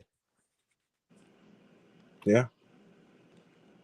But like how you said, it's the norm out there. It's like in New York City, man. There's people out in New York City in the middle of like Manhattan dropping their pants, wiping their ass, and people just walk past. And then there was this one time, dude, I was in the city, and there was these clowns, right? They these cops were throwing these clowns in a damn van, bro. They arrested like 6 clowns. Okay. When I was driving past, I seen them putting this one clown in the truck, and his ball sack was hanging out of his fucking shorts. And I'm like, what the hell? Like, I'm looking and like, what the hell? And everyone else just walking past, like, Yeah. Well, nothing. the other day, I saw a woman fucking pull her pants down and start taking a piss on the side of the street. Dude, it's crazy, man. That's those liberal cities, man. That's how it is, dude. So Oh, and yeah, I asked earlier. I hate this place. Now there are some nice places here. Like where I'm staying at right now is fairly nice. I'm in Henderson, and there's also another area in Vegas that's very nice. That's called Summerlin, and that's a fairly decent area. But yeah, the actual city of Las Vegas, yeah, fuck that. Yeah, dude, it's crazy. Yeah, no, it's the norm in those cities, man. That's the blue life.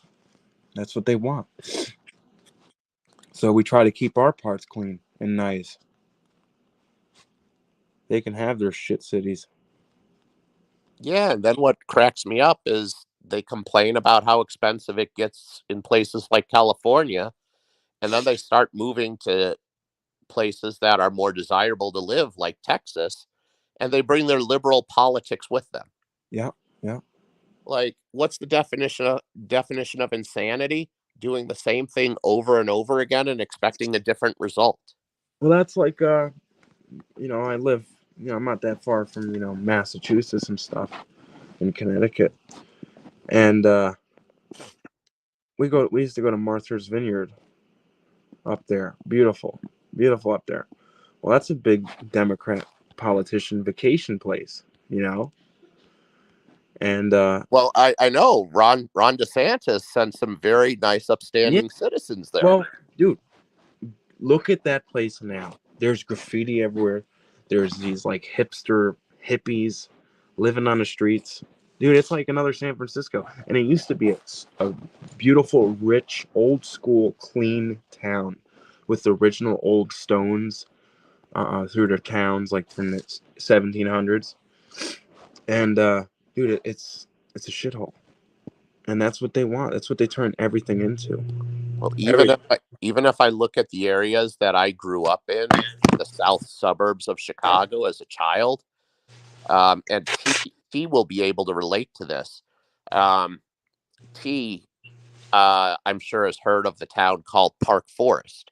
Well, I graduated high school from Rich East High School in Park Forest. When I went there, it was kind of it wasn't great, but it wasn't terrible. From what I understand, now the high school has been torn down. I heard it got so bad that they actually ripped the motherfucker down. And the house that I grew up in as a child, I was in Chicago several years ago and I drove by it just for a little trip down memory lane. And I'm like, oh my God, I'm totally driving through the ghetto. This is pretty bad. Yeah. But, that's what happened. It's liberal policies over just a couple of decades have destroyed the neighborhood that I grew up in, riding bikes down the street, playing with friends on the street as a little boy and doing shit kids do and fucking having BB gun fights in the middle of the fucking woods. And it was just a different life back then. Yeah. It's sad. It's very sad. Yeah, see, Uh, T knows where I'm talking about. He said that area is rough. It, yeah. it's rough, Triple P. Yeah, yeah. Well, they want to keep on in electing the the perfect politicians. That's what they'll get. Oh yeah. So let them, and then eventually maybe they'll wake up and see how destroyed everything is. We're just a shell of our country now. Oh, yes, the River Oaks Mall, T. I do remember that. I gotta go visit T. I gotta go visit you too. Okay, yeah, T is one of the few stackers that I've met in person. T is awesome. Yeah. T is awesome. I want to go to Chicago, and him and I need to catch a Cubs game. See, now to me, I'm not a sports dude, so I couldn't relate with that. But we could definitely go to local coin shops. Yeah, Go well, out, go to the bar and drink a couple beers. yeah, like coin shops and a few beers. I'm sure T would be all over that. Yeah, absolutely. I'll be down for that. But baseball, yeah. Well, Not a it's baseball really dude. the only sport that I like. So I don't watch him. I don't watch any of it really. I gave up the It's became NFL too a long political. time ago. It's became Well, too political. Too, uh, um, you know, media censored. They're just it's like churches now, right? Churches, you're either going to a right or left church. Well, politics has no, should not be in a church at all. But there's true. You drive down, you'll see churches with rainbow flags out in the front. You have churches that'll say, have election signs. Politics has no room in a church, just like politics has no room in a sport. You know what I mean? so Like we turn on the game to watch game to teams play, not kneeling down on a field and crying oppression when you're so making millions of dollars a year, so millions of dollars a year to play that a right damn there. game. That right there is a perfect description of the NFL. Now, Oh, dude, T. all of them, man. Well, hold All of them. on. Have you ever been? You've never been to Wrigley Field, and let me read you what T just wrote. He said, "Patriotic Cubs games are all about beers and beautiful girls wearing very little." And that is it in a nutshell. If you go to Wrigley Field, and I've been to a lot of baseball games at a lot of stadiums throughout the nation, and there is no other ballpark in the world like Wrigley Field. They call it the friendly confines for a reason. And you don't even have to be a Cubs fan, but when you walk in, there is just something about the atmosphere there and the history of the stadium and the fans that come to watch the Cubs play. And it's intoxicating. It just draws you in. Hmm. Yeah. You would like it. Baseball is it can be slow at times, but that's what the beer and the bikinis are for. I'm a married man.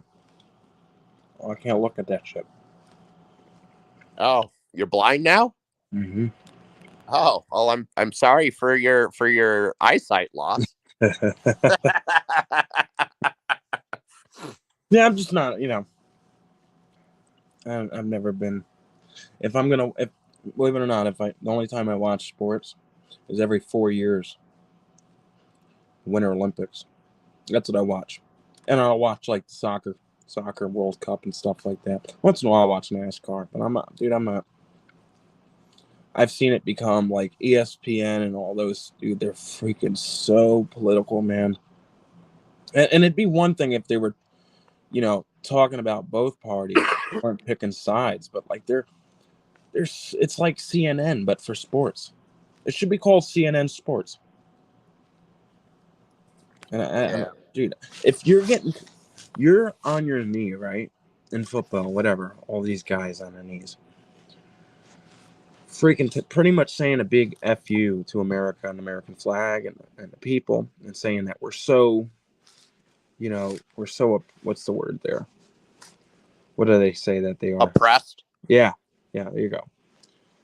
But yet, you're in the only country where you got a free scholar, you got into that NFL, and you only work what, 5-6 months out of the year, and you're getting signed contracts for $90 million, $50 million, $30 million, $40 million, and you're oppressed. Give me a break.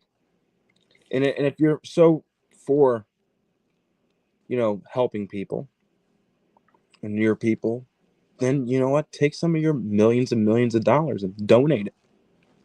Donate it. What's the kneeling on the damn ground going to solve anything, It's just football and basketball, and like they just become it's a shit show. It's just a political statement, Dude, and it's a shit show. that's the reason that I turned off the NFL, is because I used to actually really enjoy watching football, and I still will watch college football with Mrs. Triple P because she likes college football, and I'll watch it with her occasionally. Because they But have something to fight for. we The won't college watch the football. NFL because people never wanted politics to be brought into sports. At No. the end of the day, I don't give a flying fuck if you're a Republican or a Democrat. Like, I'm not turning on a baseball or a football game because I want to hear about the latest political scandal that's going on, or the latest way you're being oppressed, or this, that, or the other. I turn it on because I want to watch the damn game. So shut up, earn your money, and play fucking ball. Exactly. Dude, this sports was an escape from politics and religion, dude. It was just a thing so all of us could enjoy and watch. You know what I mean? Not to make it a damn, a show. It's ridiculous. So I don't watch it, man. I have so much more things to do with my time than to turn on a game. I worry for my kids because Too. you know uh it's a different world today than it was when I grew up, and the only thing that you can do is try to raise your kids to the best of your ability, and hope that it's enough to keep them on the straight and narrow, throughout the rest of their lives, even long after you're dead and gone. Yeah. But you guys were talking about college football. Yeah, if I'm gonna turn on a game and watch football, it's gonna be college football because you know what? You know what's different with college football?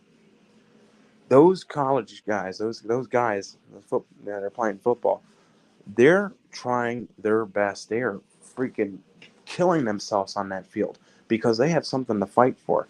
They want to make it big. They want to go pro. They want to go to the NFL. Once they get into the NFL, you got nothing to work for besides the Super Bowl. But regardless, you're still getting paid millions of dollars. You lose or win. So there's no more going. There's no more rising.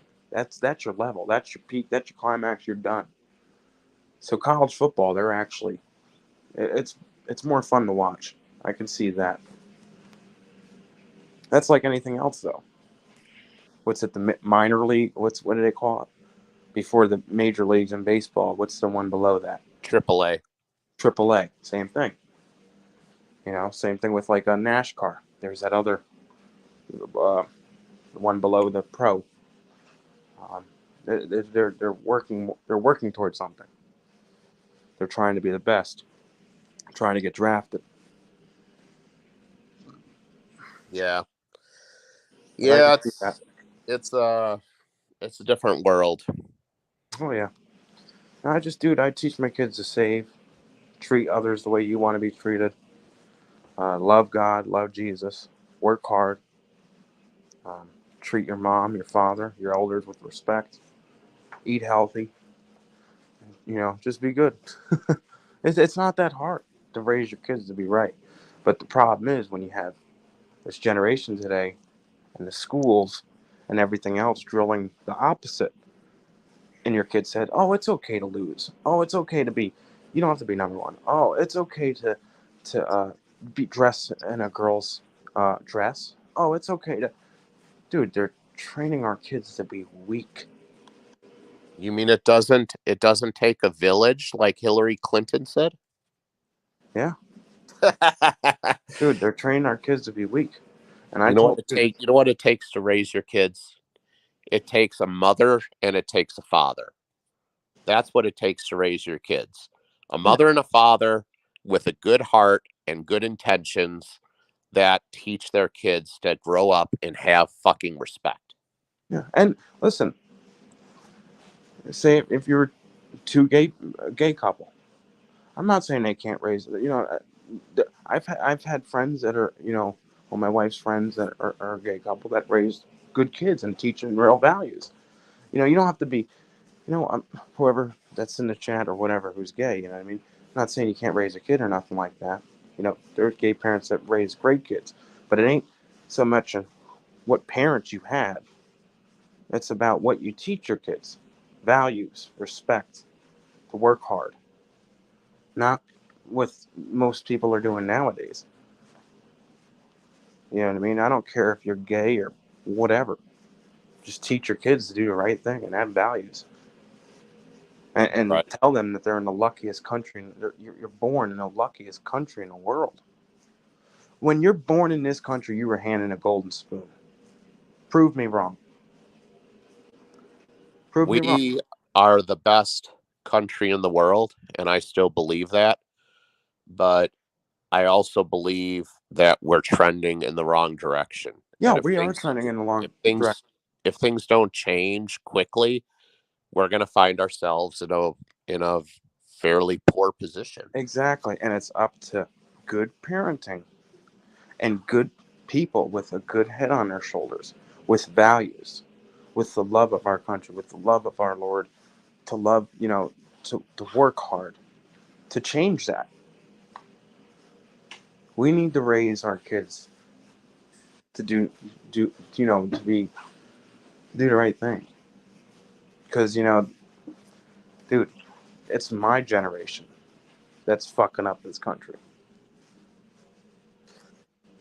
I'll be honest with you, dude. Some of these, what are they called? Gen Zers? Is that what we're calling them now?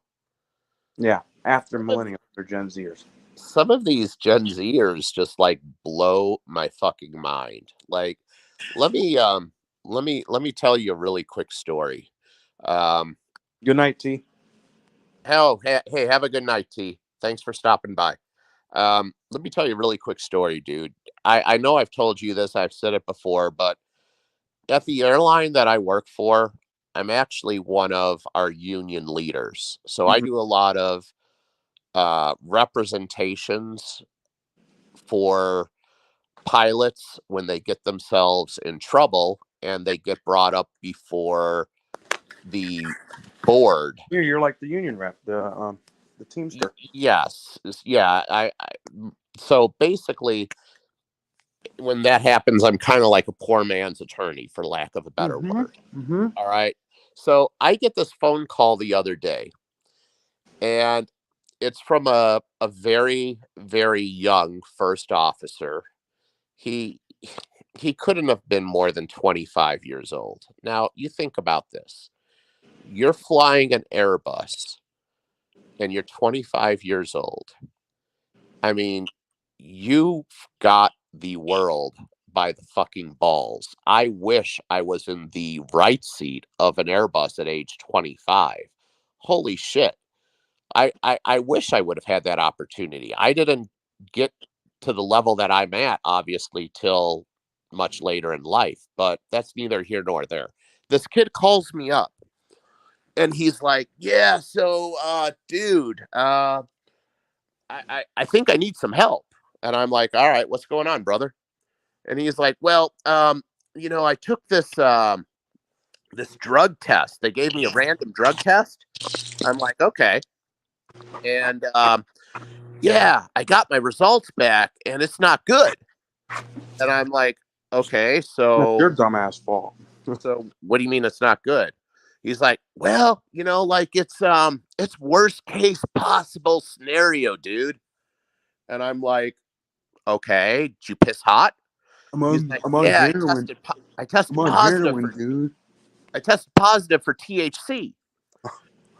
And I'm like, okay, well, when was the drug test? And he told me. And I said, okay, now just between you and I, because I'm the guy who's got to basically defend your ass, did you actually do it? And he's like, well, so here's the thing. Like, I just got engaged to my girlfriend, and we decided to hit a joint because we just got engaged. And he's like, the one fucking time that I did it is the one time they popped me. And I'm like, I'm thinking to myself, you stupid motherfucker. And he's like, a pilot. Yeah. I'm like, you stupid motherfucker.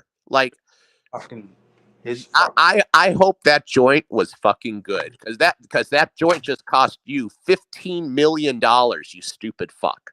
Like, you literally just lost $15 to $20 million over your career for that joint. And what a stupid fuck. Oh, it gets better. He was within his first year. He's still on probation. He's not even off probation yet. Yeah. So forget about losing that job.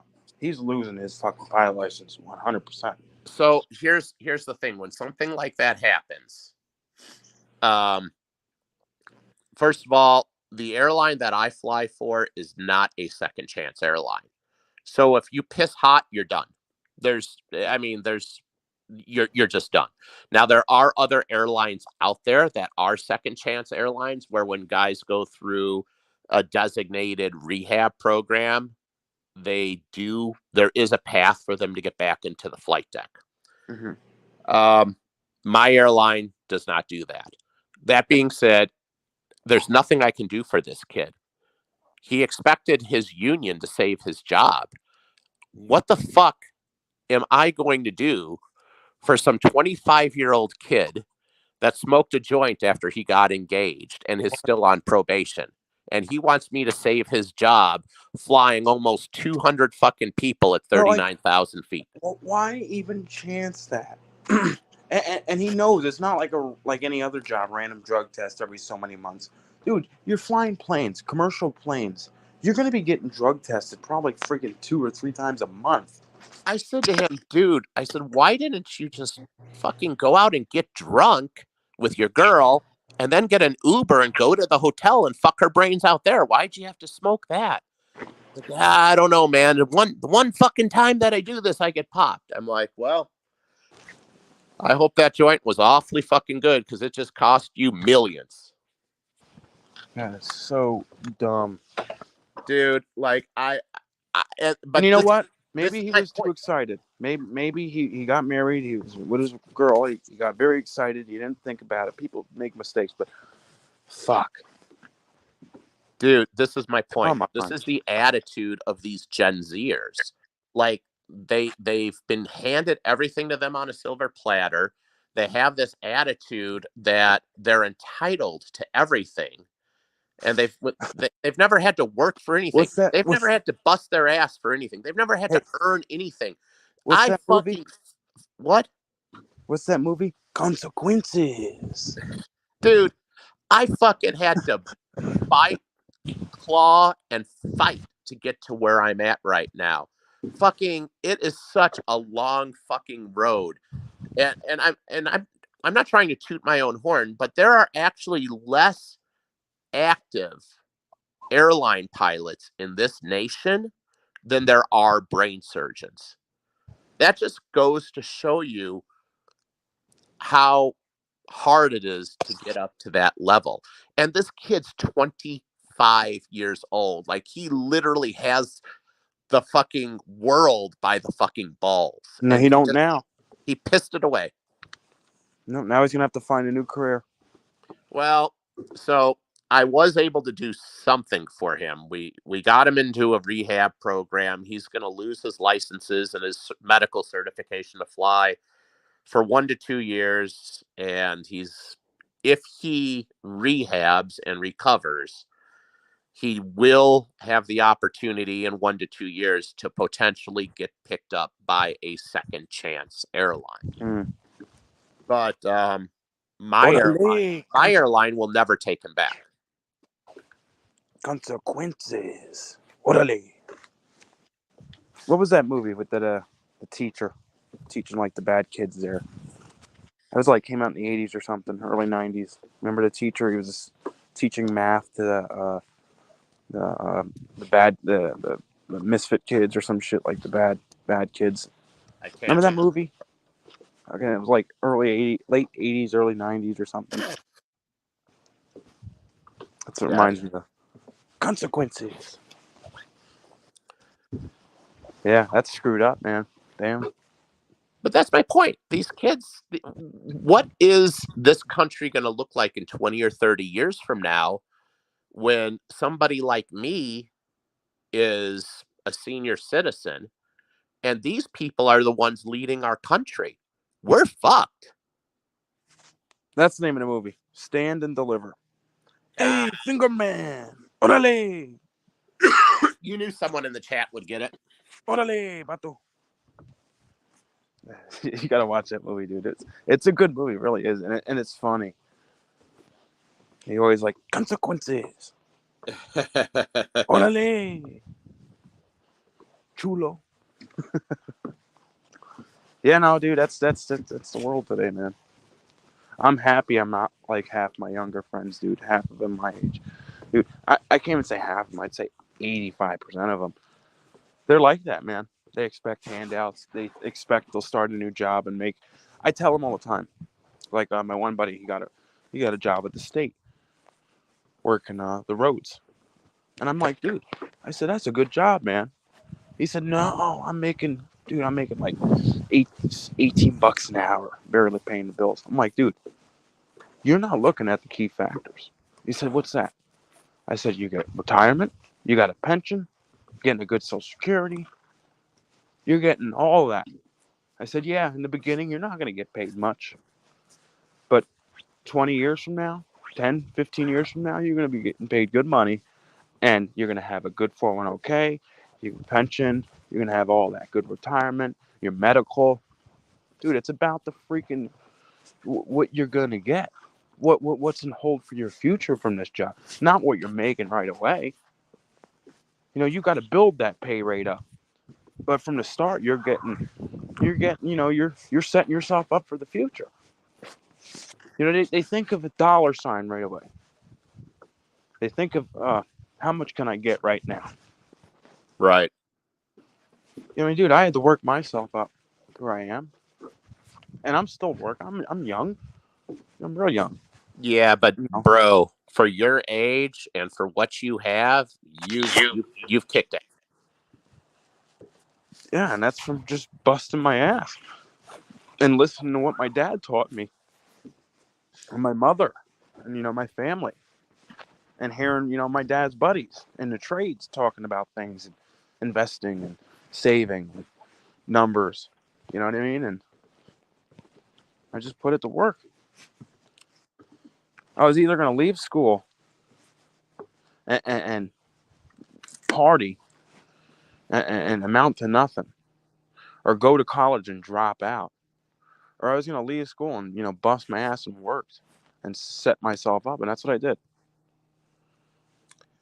And it's worked. It's worked, and the people that put the work in, they have the rewards to show for it. Yeah, exactly. You don't, like you say, you can't get from one step to the top step in one step. You work yourself up. Up. People want to graduate high school and walk into a $300,000 or a $400,000 a year job, and that ain't how shit works. No, like if it was fucking easy, everybody would do it. No, it don't work that way. You got to start from somewhere. But even like if you get a good job, even like the post office, the U.S. Postal Service, that's a federal job, man. That's a good job. You might not be getting paid much right off the bat, but you're working federal. You're getting a pension. You're getting a retirement. You're set. You just gotta fucking work with the money that you're getting paid, and you get before you do. There's people at the postal service right now that's making $50-$60 an hour. I think you're giving Scully a heart attack. You're making him crack up. Good old. Well, it's a good job. It is. It's but federal. You remember what his old name was, right? I Come on, patriotic. don't know, mailman. Yes, I think it was Mailman AG. Correct me if I'm wrong, Scully. I think it was Mailman AG. I didn't start that far back. You know, you got to think I've only been on YouTube for about a year, a little over a year, like 13 months. Yeah, so 13, no, more than that. Scully was actually, I think he actually was a real, I think he was a postal worker. I don't think that's bullshit. I think he really was. Yep, Yeah. Mailman AG. That's what it was. I called it. Well, look at Scully. Scully's doing okay for himself. He's retired, living in God's country. He's able to stack gold and silver. Got an awesome buggy, goes hunting. He couldn't have done that with a crappy job. Absolutely not. I 100% agree. You know what I mean? He couldn't. He couldn't. You see how he stacks shit. January, 130 ounces of silver, and he's Yeah, retired. And he's retired. So if he didn't have a good job for 30 years, if the U.S. Postal Service didn't pay him good, and he didn't get a good pension, he wouldn't be doing what he's doing now. So, it's all about what's in your retirement. What you got to read what you're getting out of this job. Not so much what they're going to pay you right off the bat hourly. That you're gonna have to build up, but it's what they're going to give you and when you retire. he just confirmed it. He said 30 years. He Yeah, was and debt 30 free, years post office, and he is debt free. dude. Federal's good. Federal and state, you work. They're good money. Not so much, good money right off the bat, but like I said, they pay you your retirement. You can't get any better retirement than that unless paying it yourself. I mean, that to me, that Scully has like the dream retirement, living out in God's country, in the mountains, being able to go hunting anytime he wants. Dude, that's fucking heaven. Yeah, and thanks to working hard and looking, with decent job. That's what the fucking kids my age don't understand. My one buddy's working at McDonald's. And listen, at least he's working. People my age fucking don't work. But he left a job as a CO at a jail or something. Okay. That was paying him right off. They were starting him off at like 30,000. Wasn't much. But to go work at McDonald's for $18 an hour, I'm like, what the fuck are you doing, dude? Oh, they just weren't paying much. I'm making more. I'm making $2 more at McDonald's. I'm like, you're working for the state, bro. You're getting a good pension, get everything. See, this is where people don't have the ability to look at the big picture, because No. there's a lot more that goes into your salary than your hourly compensation. And this is one of the things that us as pilots always crack up at our flight attendants about, because when it comes to contract negotiations, like, the flight attendants just want to see a raise. They want to see this hourly compensation. Whereas pilots, yeah, hourly compensation is great, but there's a lot more value in the work rules that are in your contract, and the duty rigs, and your 401k, and the direct contribution that your employer is putting in. There's just so many other factors: Yeah. insurance, benefits, stocks. There's just so many other factors that go into it, that, like, hourly compensation is just a small part of it. And Exactly. And so many people people. don't have the ability to, like, look at an entire package. Like, if you ever look at a fucking pilot contract, a pilot contract is like sometimes 6, 7, 800 pages thick. Oh yeah, I Like, believe. dude, like, there's a lot of shit in there that's fucking buried with work rules, that there's loopholes where I could fucking get dropped off of fucking trips, and they pay protect me, and then I pick up another trip for fucking 200% pay, and I'm triple dipping. I could go to work and I can fucking make almost $1,000 a fucking hour. Yeah. I Dude, mean, there's a lot of shit that goes into those work rules that and people people. don't fucking see if you know how to work your contract. Yeah. And there's so many people that take their retirement and everything for advantage. I'm a business owner. I have to pay into that shit. I don't have a company match in my 401k. No, I need to go and get a Roth, a traditional, or a SEP account. That's what I got to do. I got to pay in. There's no company match in my shit. So I got to set my retirement up myself. But dude, there's so many good jobs out there that with great retirement, great insurance, great everything. And they just worry about the fucking dollar amount. Yes, you need money right away to pay your bills, but you know what? Live within your means. If you can live within your means and make a list of the wants and what you need, you can make shit work. You know what I mean? Now, obviously, working at McDonald's and these half-ass, retail jobs, no, you're not going to make a living. But, like, if you go get a job at the town, or, as a, at a town, or a CO or whatever, yeah, they're going to start you off 30, 40, 50,000 a year. And what's that, $700-800 a week? You can make that work. As long as you ain't got, you know, a mansion and 5 cars. You can make that work. And eventually, they give you a job, gives you a raise every so many years, every so many months, every so many years.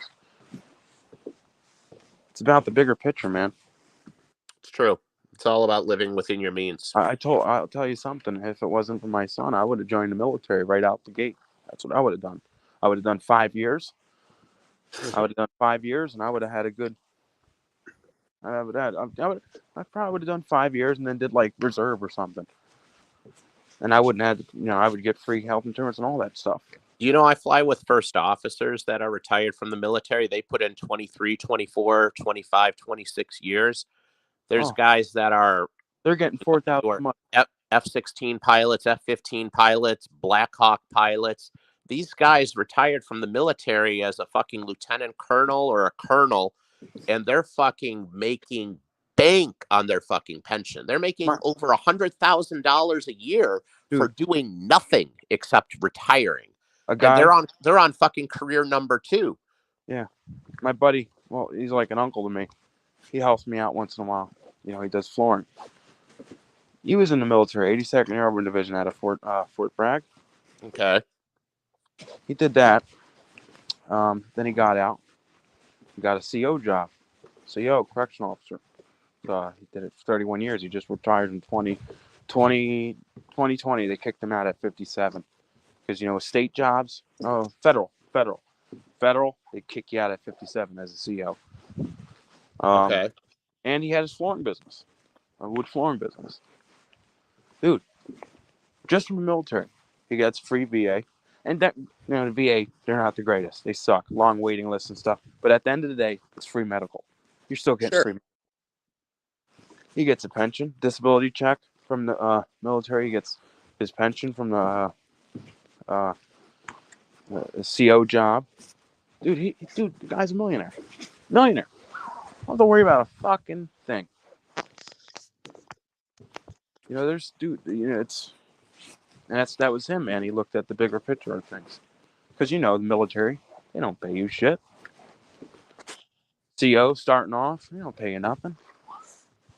He said he was making his money, his cash, his money from doing floors, but he had his CO job for his retirement. Sure, absolutely. You know what I mean? That was his retirement. That was his pension. And guy's a millionaire. God bless him. Hey, good night, B2. Have a good night, brother. Good night, B2. Man. It's like your job, man. You're gonna get.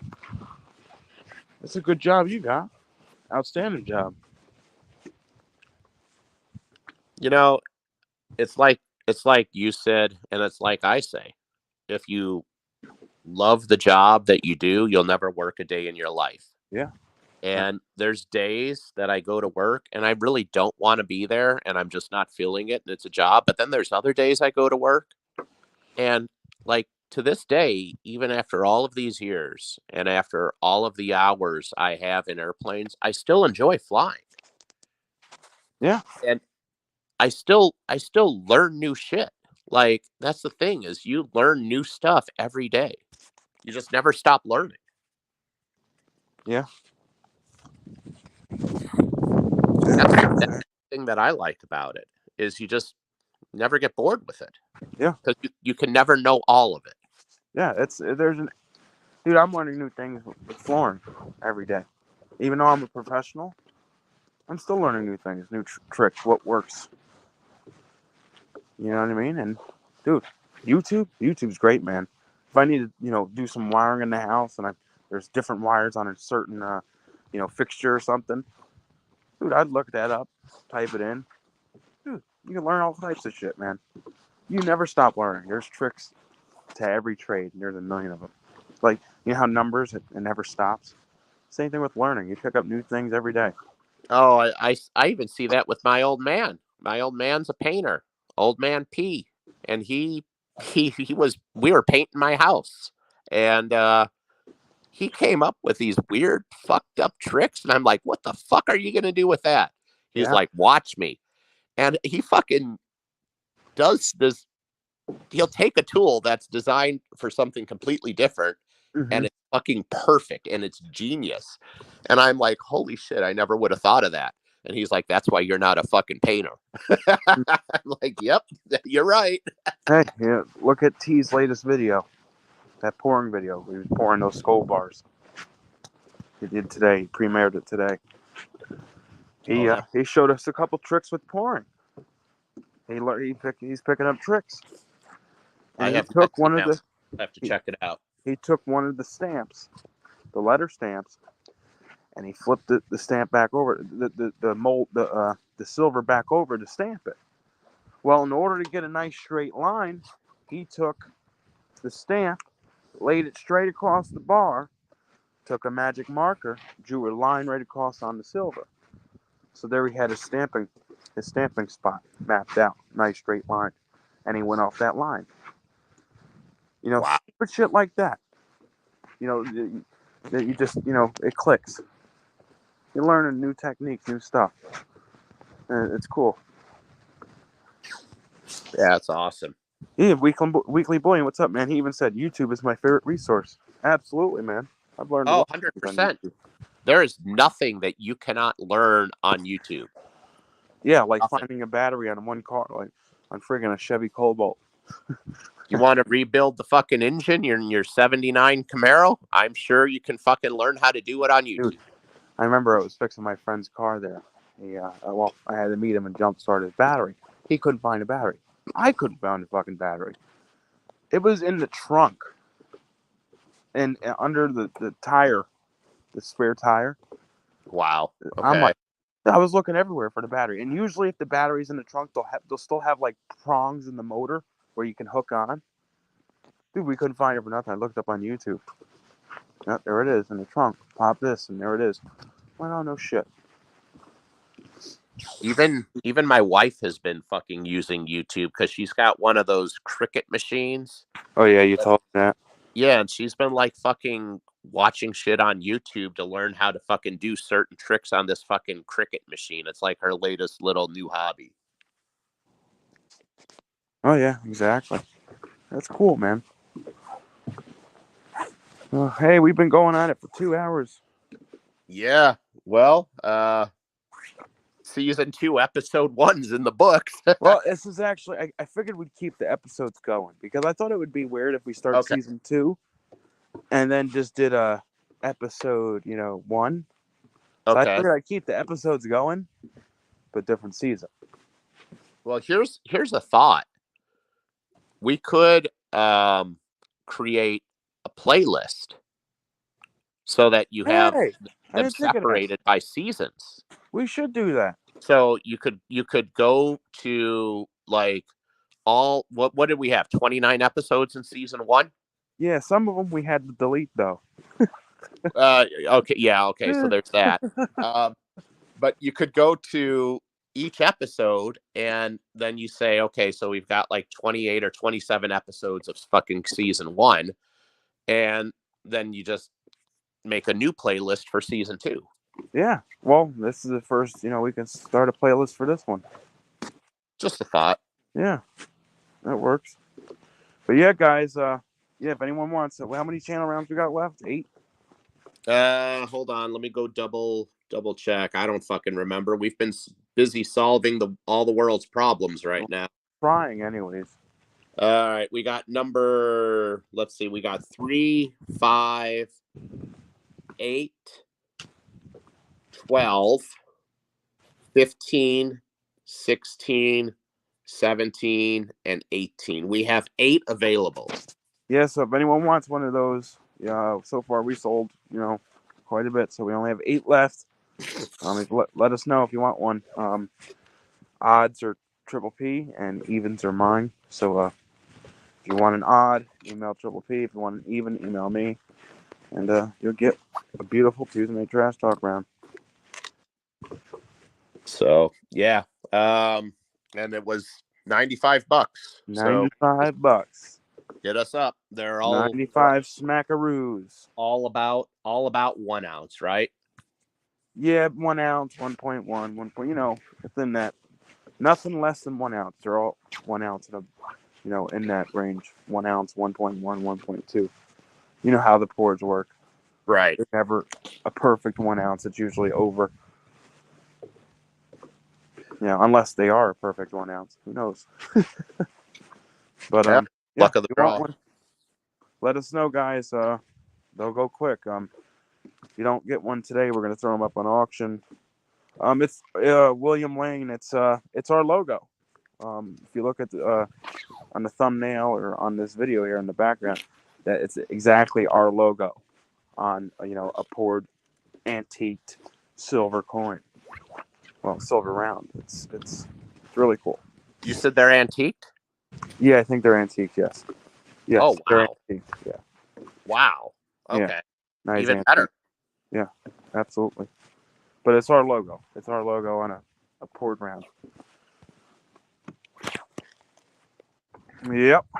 All right. Well, I'll post a picture of it on the community chat, guys. So if you guys want to go, when this is done, I'll post a picture of it on the community post so you guys can see what they look like. So, yep, check out Patriotic's community post, and we will be back on my channel next Tuesday night. Yes, sir. And it was a blast, as always, Patriotic. It is good to be back, my friend. Yeah, it's been a long month. I think a little over a month, right? Oh, man, it's been great. Had a blast with my vacation, and now it's all winding down, and no more vacations coming up till the end of April. There you go. You have to recoup a little. Yeah, back to work, back to the grind. That's it. So, all right, well, no smoking weed. Honestly, I've never done that in my life. I'm one of the few Not people. Even when you were a kid? Nope, one of the few people that can say that. Oh, wow. Yep. I ain't missing much. I had other hobbies that involved. Real quick, Silver and Cigars asked if we can give them a plug. Absolutely, man. Sure. Plug for my video I just put out today, giving away my Women of Silver calendar. Go check that calendar out, man. It's awesome. Oh shit! Well, I'm gonna have to check that out.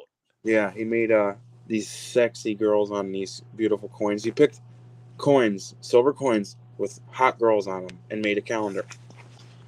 Okay, I'm going to go watch that tonight, Silver and Cigars. Absolutely, man. So, guys, go check out Silver and Cigars channel. As soon as you talk about hot, sexy women and silver, you have my attention. Yeah, absolutely. But, all right, guys, I'll throw a community chat out there for you, Silver and Cigars. So, all right, well, we will see you guys back here next Tuesday night. Adios, guys. Thanks, everybody, and y'all have a great night. Peace.